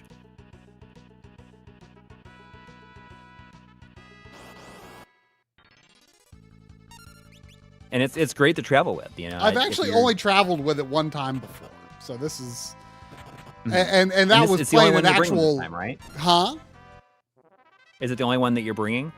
That is my intention. I mean, that's my intention. You're going for a long time. I mean, it's a commitment. I can't even imagine taking a trip. What's that? That's a commitment to. Yeah. To one system, yeah.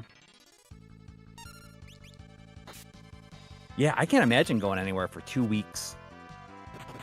Wasn't 10 your days trip out west basically 2 weeks? It's 10 days, but 2 of those days are traveling. Yeah, I mean, you feel like if you're, going across an ocean, you need to maximize the cost of your ticket, right? Right.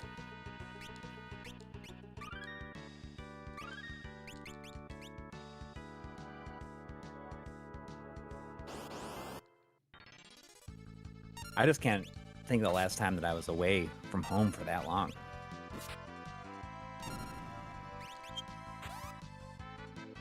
Oh, hi, Hardbit. Saying greetings from Mexico. Oh, hello.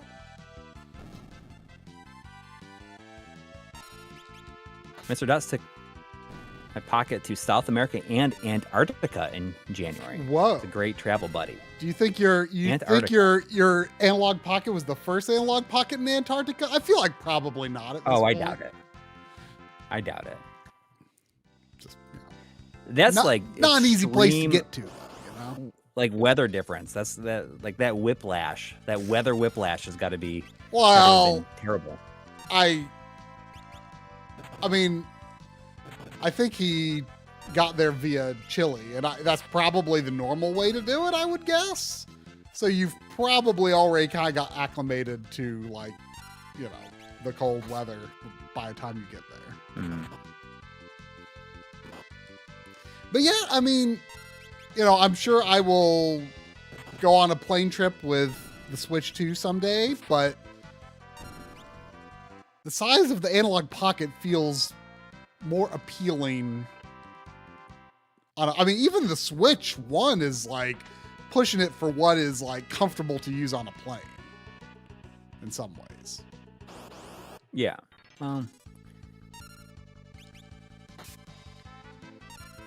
Mr. Sensible, I did play Like a Dragon. I've played, the only ones that I have not played are the, I guess the spin-offs and 8. And Infinite Wealth and Pirate. Although, I mean, I don't think I have a lot of interest, I think, in playing this free Kiwami. Have you heard anything about it?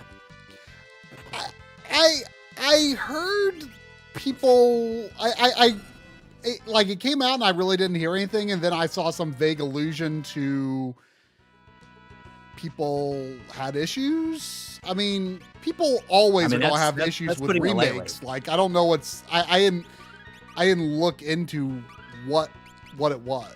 Like what's so bad about it. It's I mean, based on the things that I've seen, does not seem good. What has happened?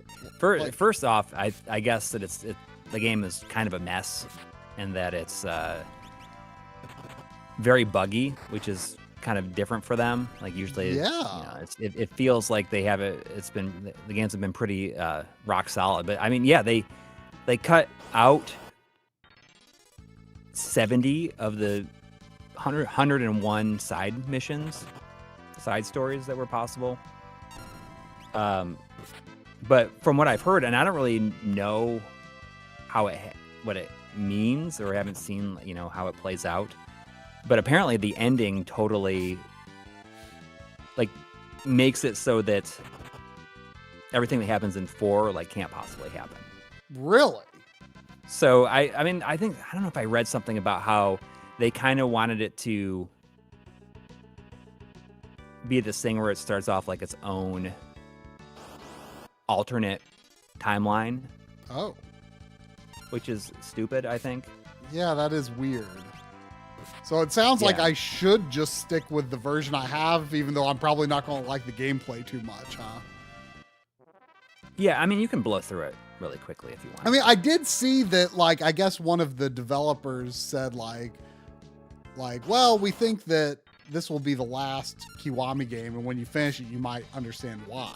Well, I guess that's because they're going to... They're going to like start a sub-series unless people hate it so much that they don't. Yeah, I mean, a lot of people are feeling pretty betrayed by it. I don't know why they would do that, because it's not like the other Kiwami games did anything like that. Yeah, I mean, to my knowledge, I mean, I didn't play the PS2 versions. Yeah, and they, I mean, I guess it carries over a whole bunch of like animation assets and stuff, so it looks really janky with like the better character models. Mm-hmm. I don't know. It just seems like they, like, the people in charge of this one just really have a lot of hate for the game, for the original. That's surprising. Yeah, it's weird. It's weird where they could have just made it very faithful, but just update what needed to be updated, right? Yeah. A bunch of side content got removed from Yakuza Kiwami 3.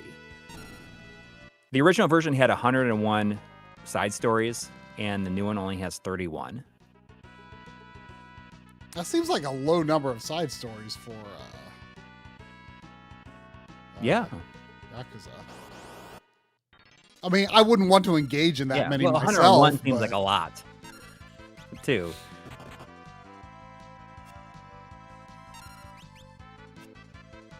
But hearing that it like canonically cannot move into Yakuza 4 does make me feel like I should just stick with what I have for now.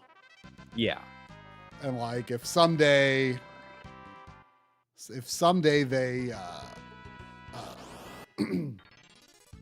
someday they do continue that storyline, maybe I'll play it. It'll probably be like improved by that point. Yeah. Yeah, it's just disappointing that they would do that. I don't know exactly how that works out, like what it does that makes it so that 4 doesn't make a lot of sense. But I find that disappointing because I really liked 4. Mm-hmm. Yeah, it was like your favorite at the time you played it, right? Yeah.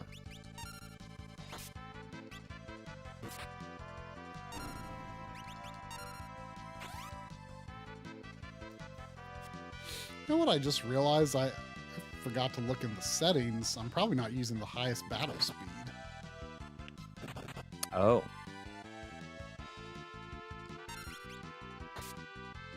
It's kind of weird that it doesn't even show you your magic points. But I guess, I mean, I think that 4 does. Well, yeah, but 4 doesn't have a visible ATB in the That's original right. version. That's true. Anyway.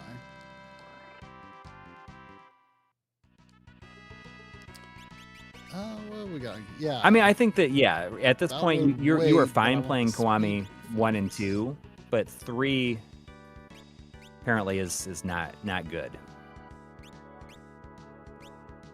It's apparently 3 has burned a lot of goodwill with the fan base. Wow, that's kind of crazy. Yeah.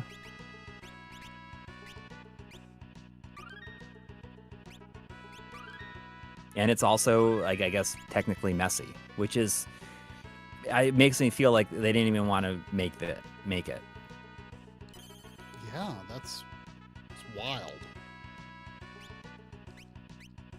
You know, I saw some screenshots of some text where it had like a little parentheses and it says, you know, edit later or something like that. Like it was like a note for like the people like doing the text. Like doing the text in the game to come back to it later. It's like made it in the game. It's weird. Yeah, because now the original 3, you can only buy it in the like the full pack of all of them. You can't buy it separately anymore, which I think is pretty dumb. The same, because the team make those trivia cards that I bought. Hey, I didn't buy them myself. They were a present. Maybe they worked on it. Oh, you can buy it on GOG. You can buy it separately on GOG.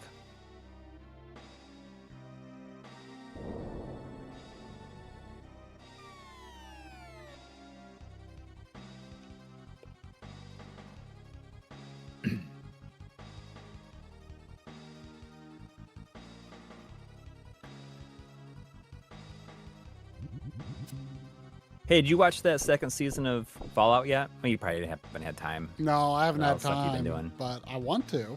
I haven't either, so. You know.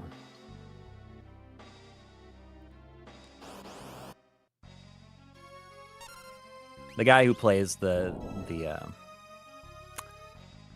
I want to call him the Reaper, but he's like, what are they called? Like the guy with the red skin. What is it? Are they called Reapers? Oh, what are they ghouls? called? Ghouls, that's it. The actor's name is Walton Goggins. Right, I feel right, like right. GOG should get him to be a spokesperson. I mean, he's been doing all these other commercials. Why? GOG should get him to do that. I mean, a smart business move on their part, I think. I guess GOG is not actually owned by CD Projekt Red anymore. They sold it, yeah. I don't know who bought it, though. And I wonder how that changes their mission. Yeah. That's or what their I've been ability to wondering do about. stuff.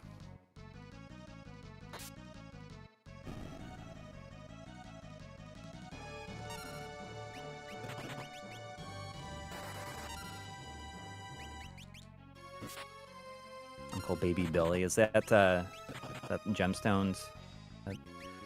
I've never seen the show. I just know he's in that. He was also in the most recent season of White Lotus.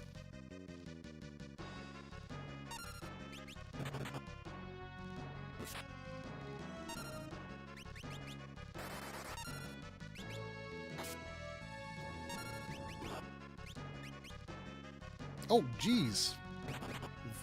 Maybe I'll watch that. My wife and I have been watching a show on HBO, Euphoria.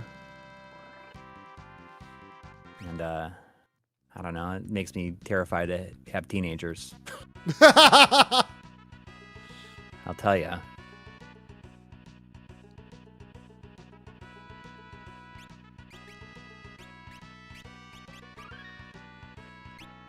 It's one of those shows where, you know, if my son comes down and we're watching it, what are you watching? You're like, not not for kids.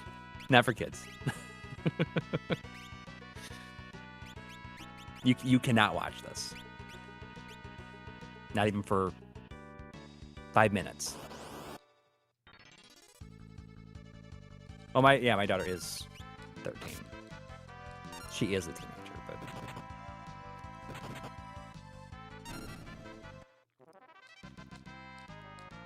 the show, it makes me terrified.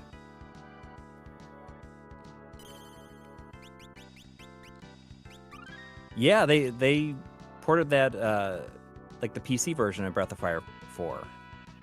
They put it on GOG.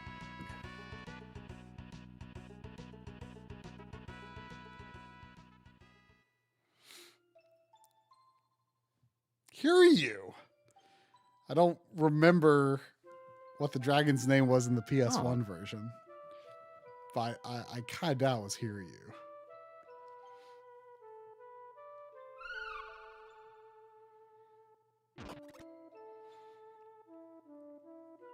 I believe it was Rears in the MLiG Discord who told me to watch out for how many times Lena gets poisoned over the course of the game in story scenes. It's apparently a lot. And poison count too. Huh? Really? Well, really? Like she got poisoned by the Huntress's arrow, and now she gets poisoned picking this dragon grass. So she's like been poisoned twice in like 5 minutes.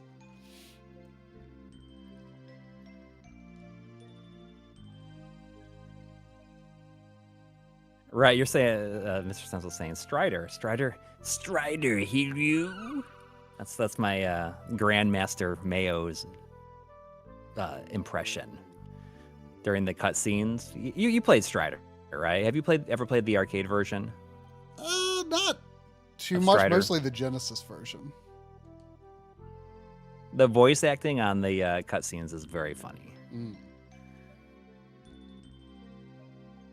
Isn't it Mayo? Meio? M-E-I-O. Mio? Grandmaster Mio? It could be whatever. I always said Mayo when I was younger. It's just what came out when I said it.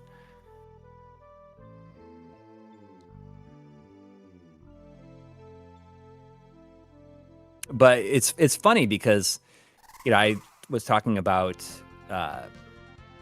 there's Shinobi. That dragon music. I can't hear it, but it's playing in my head. It. It's like the highlight of Chocobo Racing that it uses this song for one of the levels. Yeah. But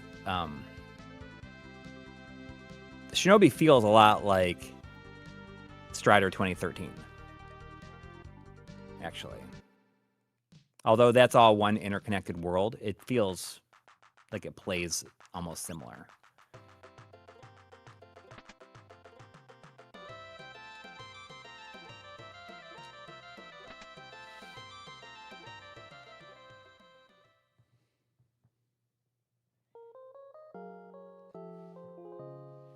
This right here is as far as I got when I first played the fan translation.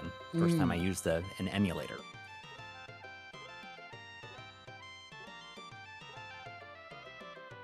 What was the main Super Nintendo emulator from that time called? I do not remember. I don't know if it was Z-SNES at that time. I have no idea.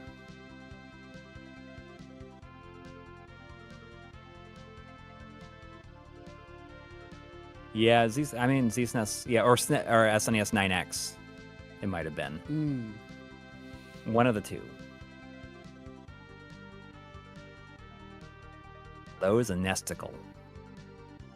Yeah, what was the Genesis one called?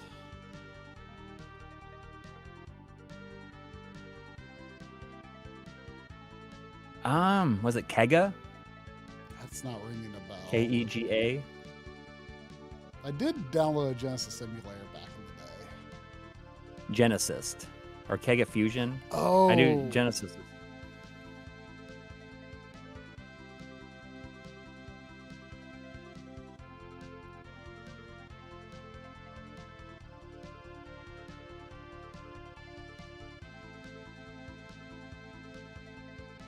Yeah. I'm just looking around for no reason, really.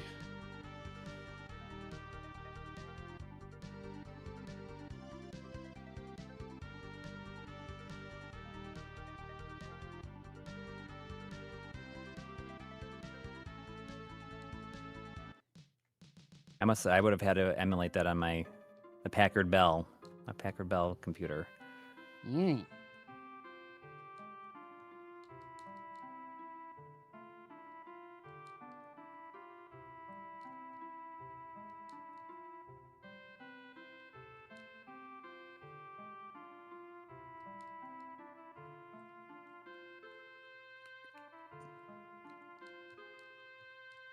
The thing about the name Nesticle is that it's definitely a name that you'll never forget. Yeah. Yeah. It's true. Ooh, time magic. I guess you must get summons and time mage at Time is the fire in which we burn.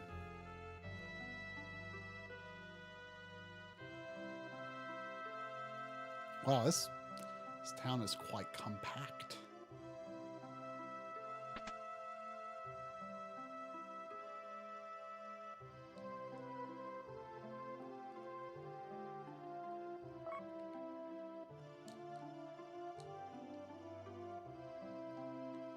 This glass is a relic. Cloud, that happens a lot more than you realize. Cloud FF7 says, I had to troubleshoot Kega a while back and found my answer on an old forum by an old forum post by some guy named Joe Redifer. That happens so much. Seriously, like it just. Well, you will find Joe way more often than you realize you will. The thing that blew my mind was he was the one that did the Chocobo song. Like I learned this like less than a year ago, like probably less than half a year ago. Like you know the Chocobo song, right? I didn't know about it from that time. No.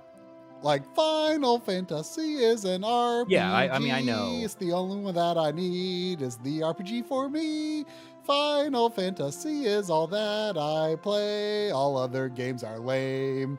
I forget how it goes from there. Da, da, da. Yeah, like blew my mind. Joe Redifer did that. Yeah. Blew my mind. Yes, it was Zane's dad. I mean, there's times where I just am looking up. I need to find some information on something, and I find a forum post, like if it's like on Sega 16 or something like that.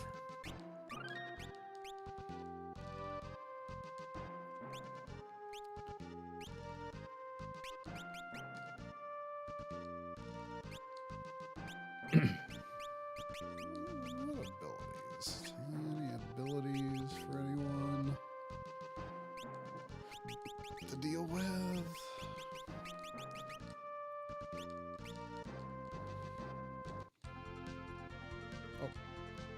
I like that the sprites are versions of them. Like I feel like Yeah. I never noticed that. Wait, what do you mean? Like the job sprites. Oh, know, you that, thought like with you forgot that they're like unique Yeah. per character? Yeah, I totally forgot about Oh that. yeah. Oh yeah. There's so many sprites in this game. I think one of the ROM hacks I was looking at actually changes them for the overworld as well, which that's got to be pretty complicated to make that look okay. Yeah.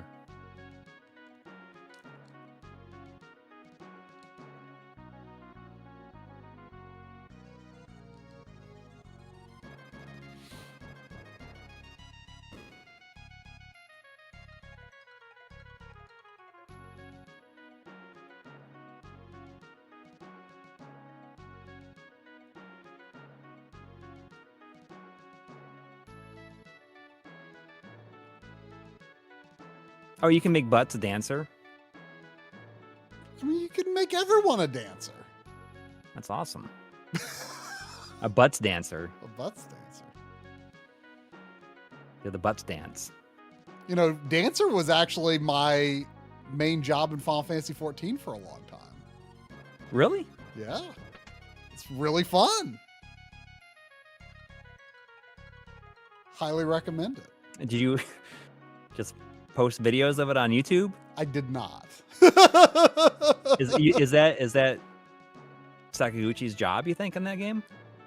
I don't know. I mean, Be a because dancer? everyone can dance. Everyone can dance. If they You want know, to. just like in emotes. You know. Yeah.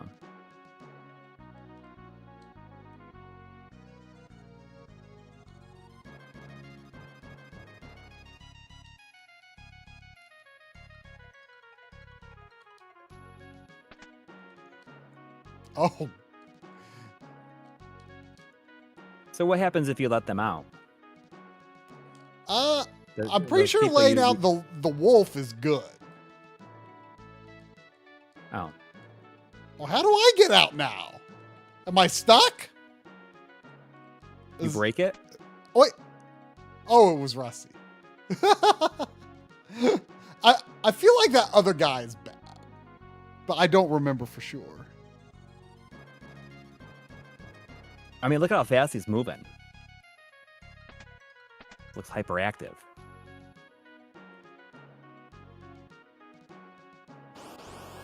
JRPG Central says that loves this game so much, it's so cozy. Such an underrated Final Fantasy. I mean, I think it's extremely well loved. Oh, geez. I guess I think I should be. I shouldn't be down here. I don't remember this. He looks like he's doing a butt dance. Oh, geez. Holy cow. This might be Run the end. away! Are you gonna die? Yeah. Holy cow. Is this supposed to happen? I mean, I explored where I shouldn't have, I guess.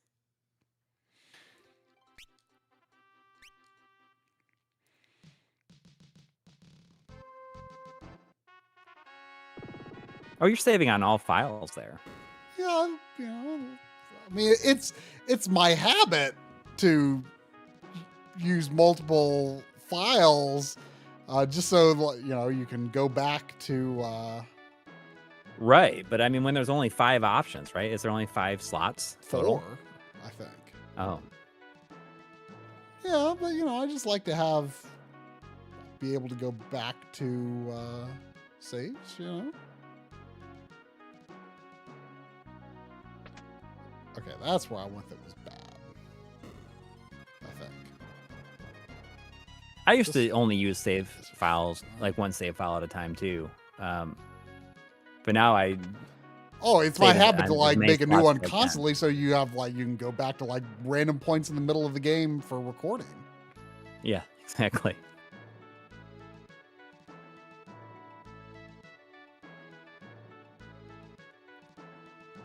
Final Fantasy 9 on Switch gives you 300 save slots. Nice. Yeah, I just use a different one every time then. Oh, am I...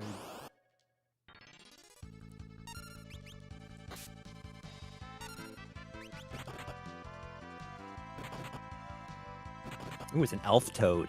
Look out.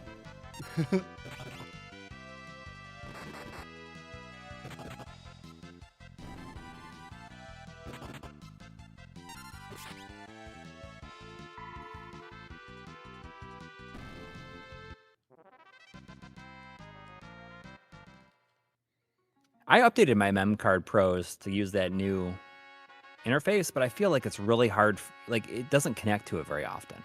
I feel like the new interface is really nice when it works. The thing that's bothersome to me is like I don't know without using the interface. I don't know how to like get to different cards if they aren't auto loaded by like game ID. Well, yeah, I mean it's just easier to do it through the interface. Yeah, but I just like don't feel like using the interface most of the time. Yeah. Master Safer's been a member for 34 months. Ooh. Thank you. And asks, hi guys, I found a power-based creature converter. That killed me, by the way. Jackanapes. I was talking about. Anyway, sorry. Up a creek. Saying I found a power-based converter at a local thrift store. Anything I should look at for someone who has almost no Sega experience? Ooh. So just for Master System? You want like games? Master System game recommendations? Yeah, you should get Space Harrier, you should get Phantasy Star, you should get Zillion.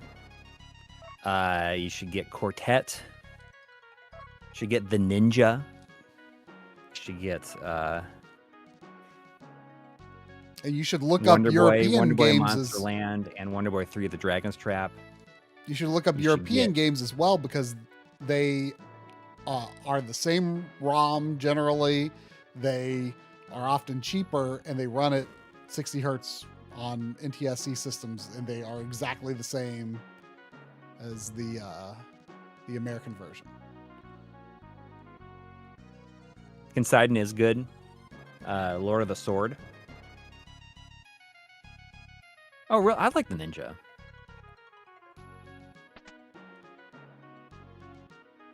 The Ninja? Yeah. It's a port of the arcade game called Sega Ninja. I'm unfamiliar. I like it. Lots of good Disney games on it's an overhead run and gun, essentially. Speaking of overhead run and guns, you should get Rambo First Blood Part 2.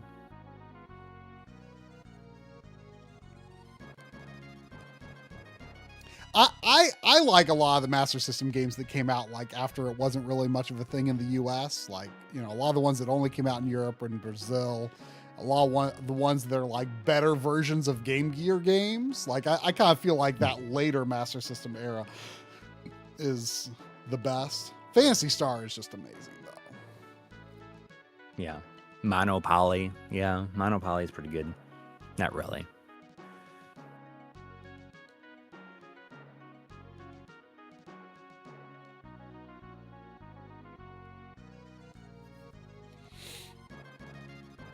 Double Dragon on the Master System does have 2 players simultaneous. I need to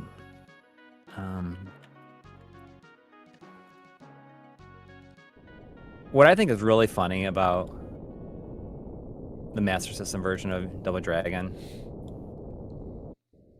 is when the game first starts, your car parked in the garage is like so big compared to your character. Which game? Have you ever seen that in Double Dragon? Yeah, I might have. You know, it's like this Chevelle parked in the garage, and it's so big compared to the size of your character. It's just so funny. Oh, Choplifter is very good as well.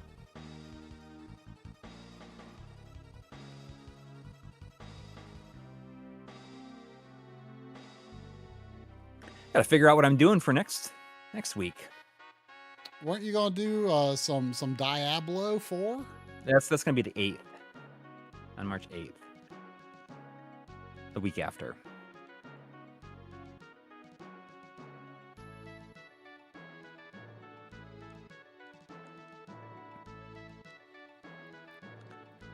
I'll figure something out though. Oops.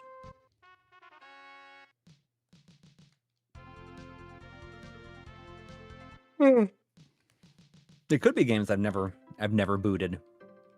Oh yeah. Always fun. Games I've never butzed.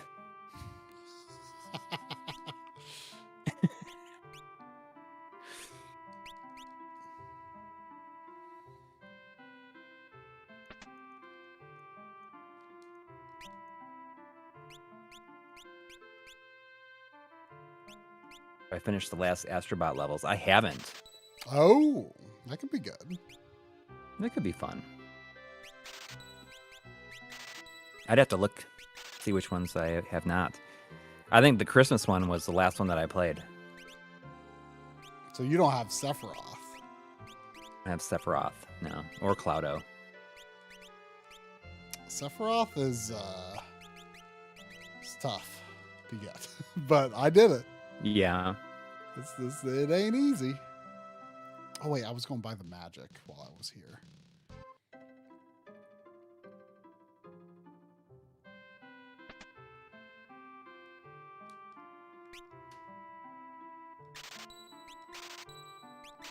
I do love. I was watching some of the Olympic closing ceremonies this afternoon, and as it was just starting, it has like the sound of like an orchestra warming up, and I cannot hear that sound without thinking of the PS3 anymore.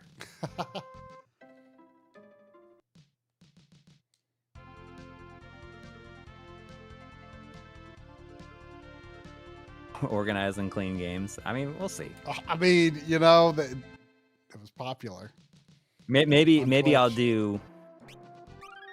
Maybe I'll get my my coloring. I'll do my coloring book finally.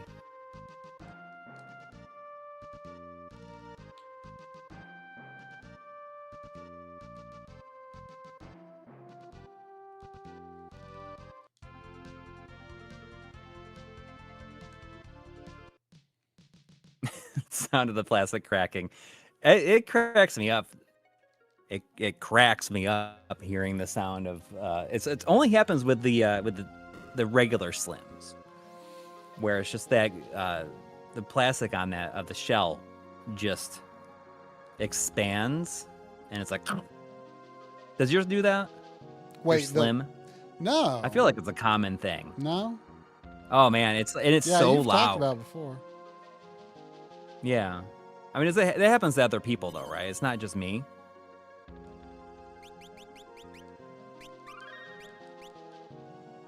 Yeah, I mean, I guess it's happened a couple times with my Slim or with my Super Slim, but really it just happens with the Slim, with the regular Slim. It's just it's so loud.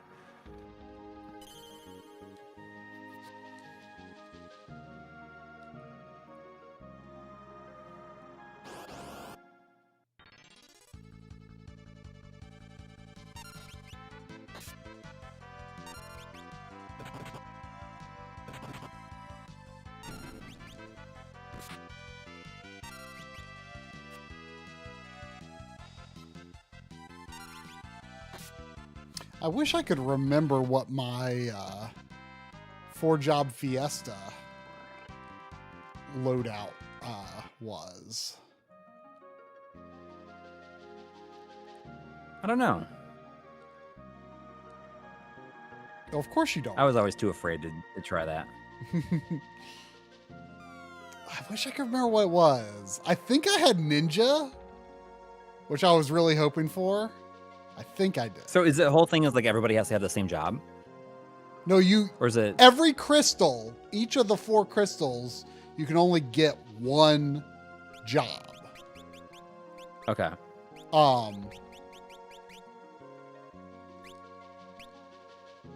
You can only get one job, which basically, so you can use that job on all 4 characters. So, you know, the scary thing is,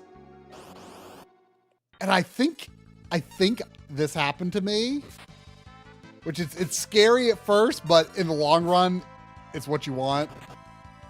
Is I think I got White Mage, so like you can only be freelancer or White Mage. At that point, and so like you could have a party of 4 White Mages. That'd be pretty tough, but you would benefit by having White Mages. Yeah, everyone can just heal, right? Yeah. Well, I mean, if you don't have a White Mage, then your heal, you know, you're gonna have to hope you can get someone else that can do decent healing, some other job.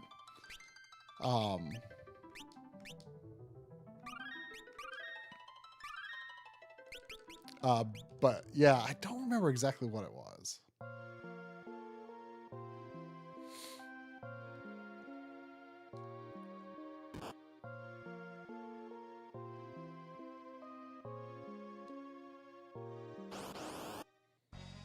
All right, I think this is up to the point that I played right here.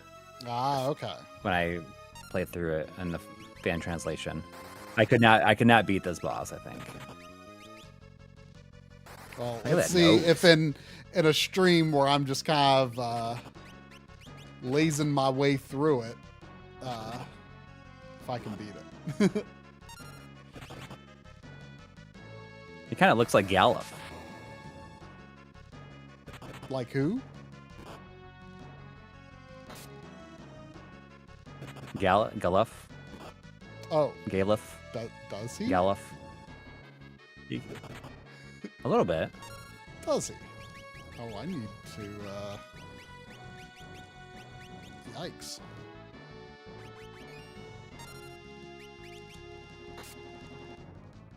Wait, what was wrong with Galuf? Why'd he die? Okay, yeah, this, you weren't wrong.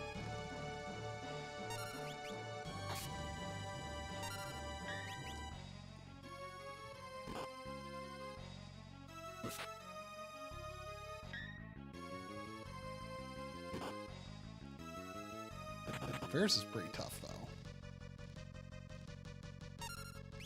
Oh, okay, yeah. So when he charges you, you start, like, draining experience. You're, like, bleeding. Let's see if I can just rush him. Oh.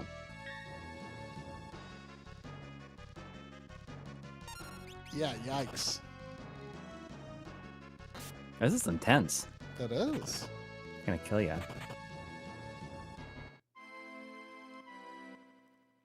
Well, then.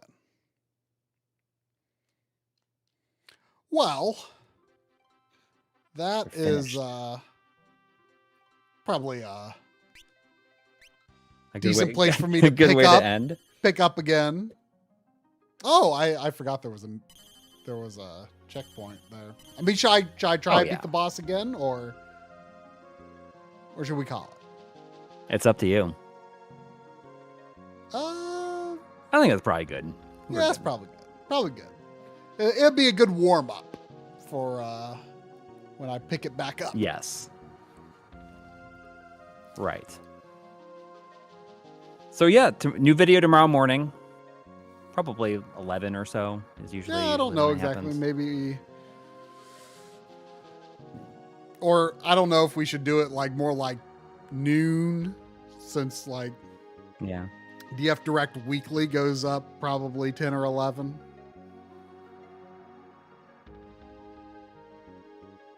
Might be some competition there. I'm not going to Germany. Try's going to Germany.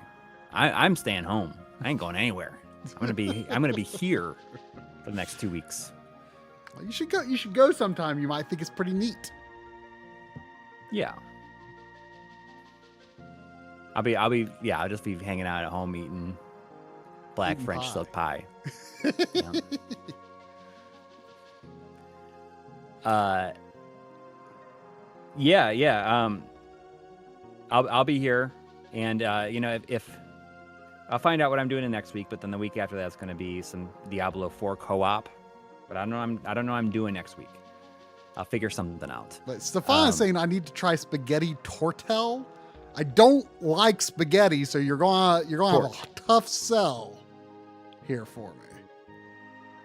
I don't know.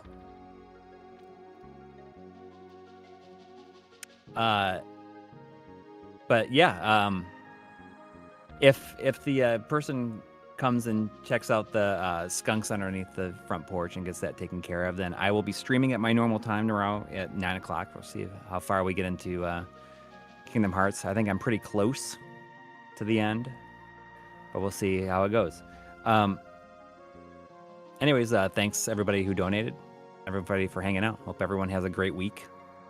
We'll see you soon. Good night. Good night.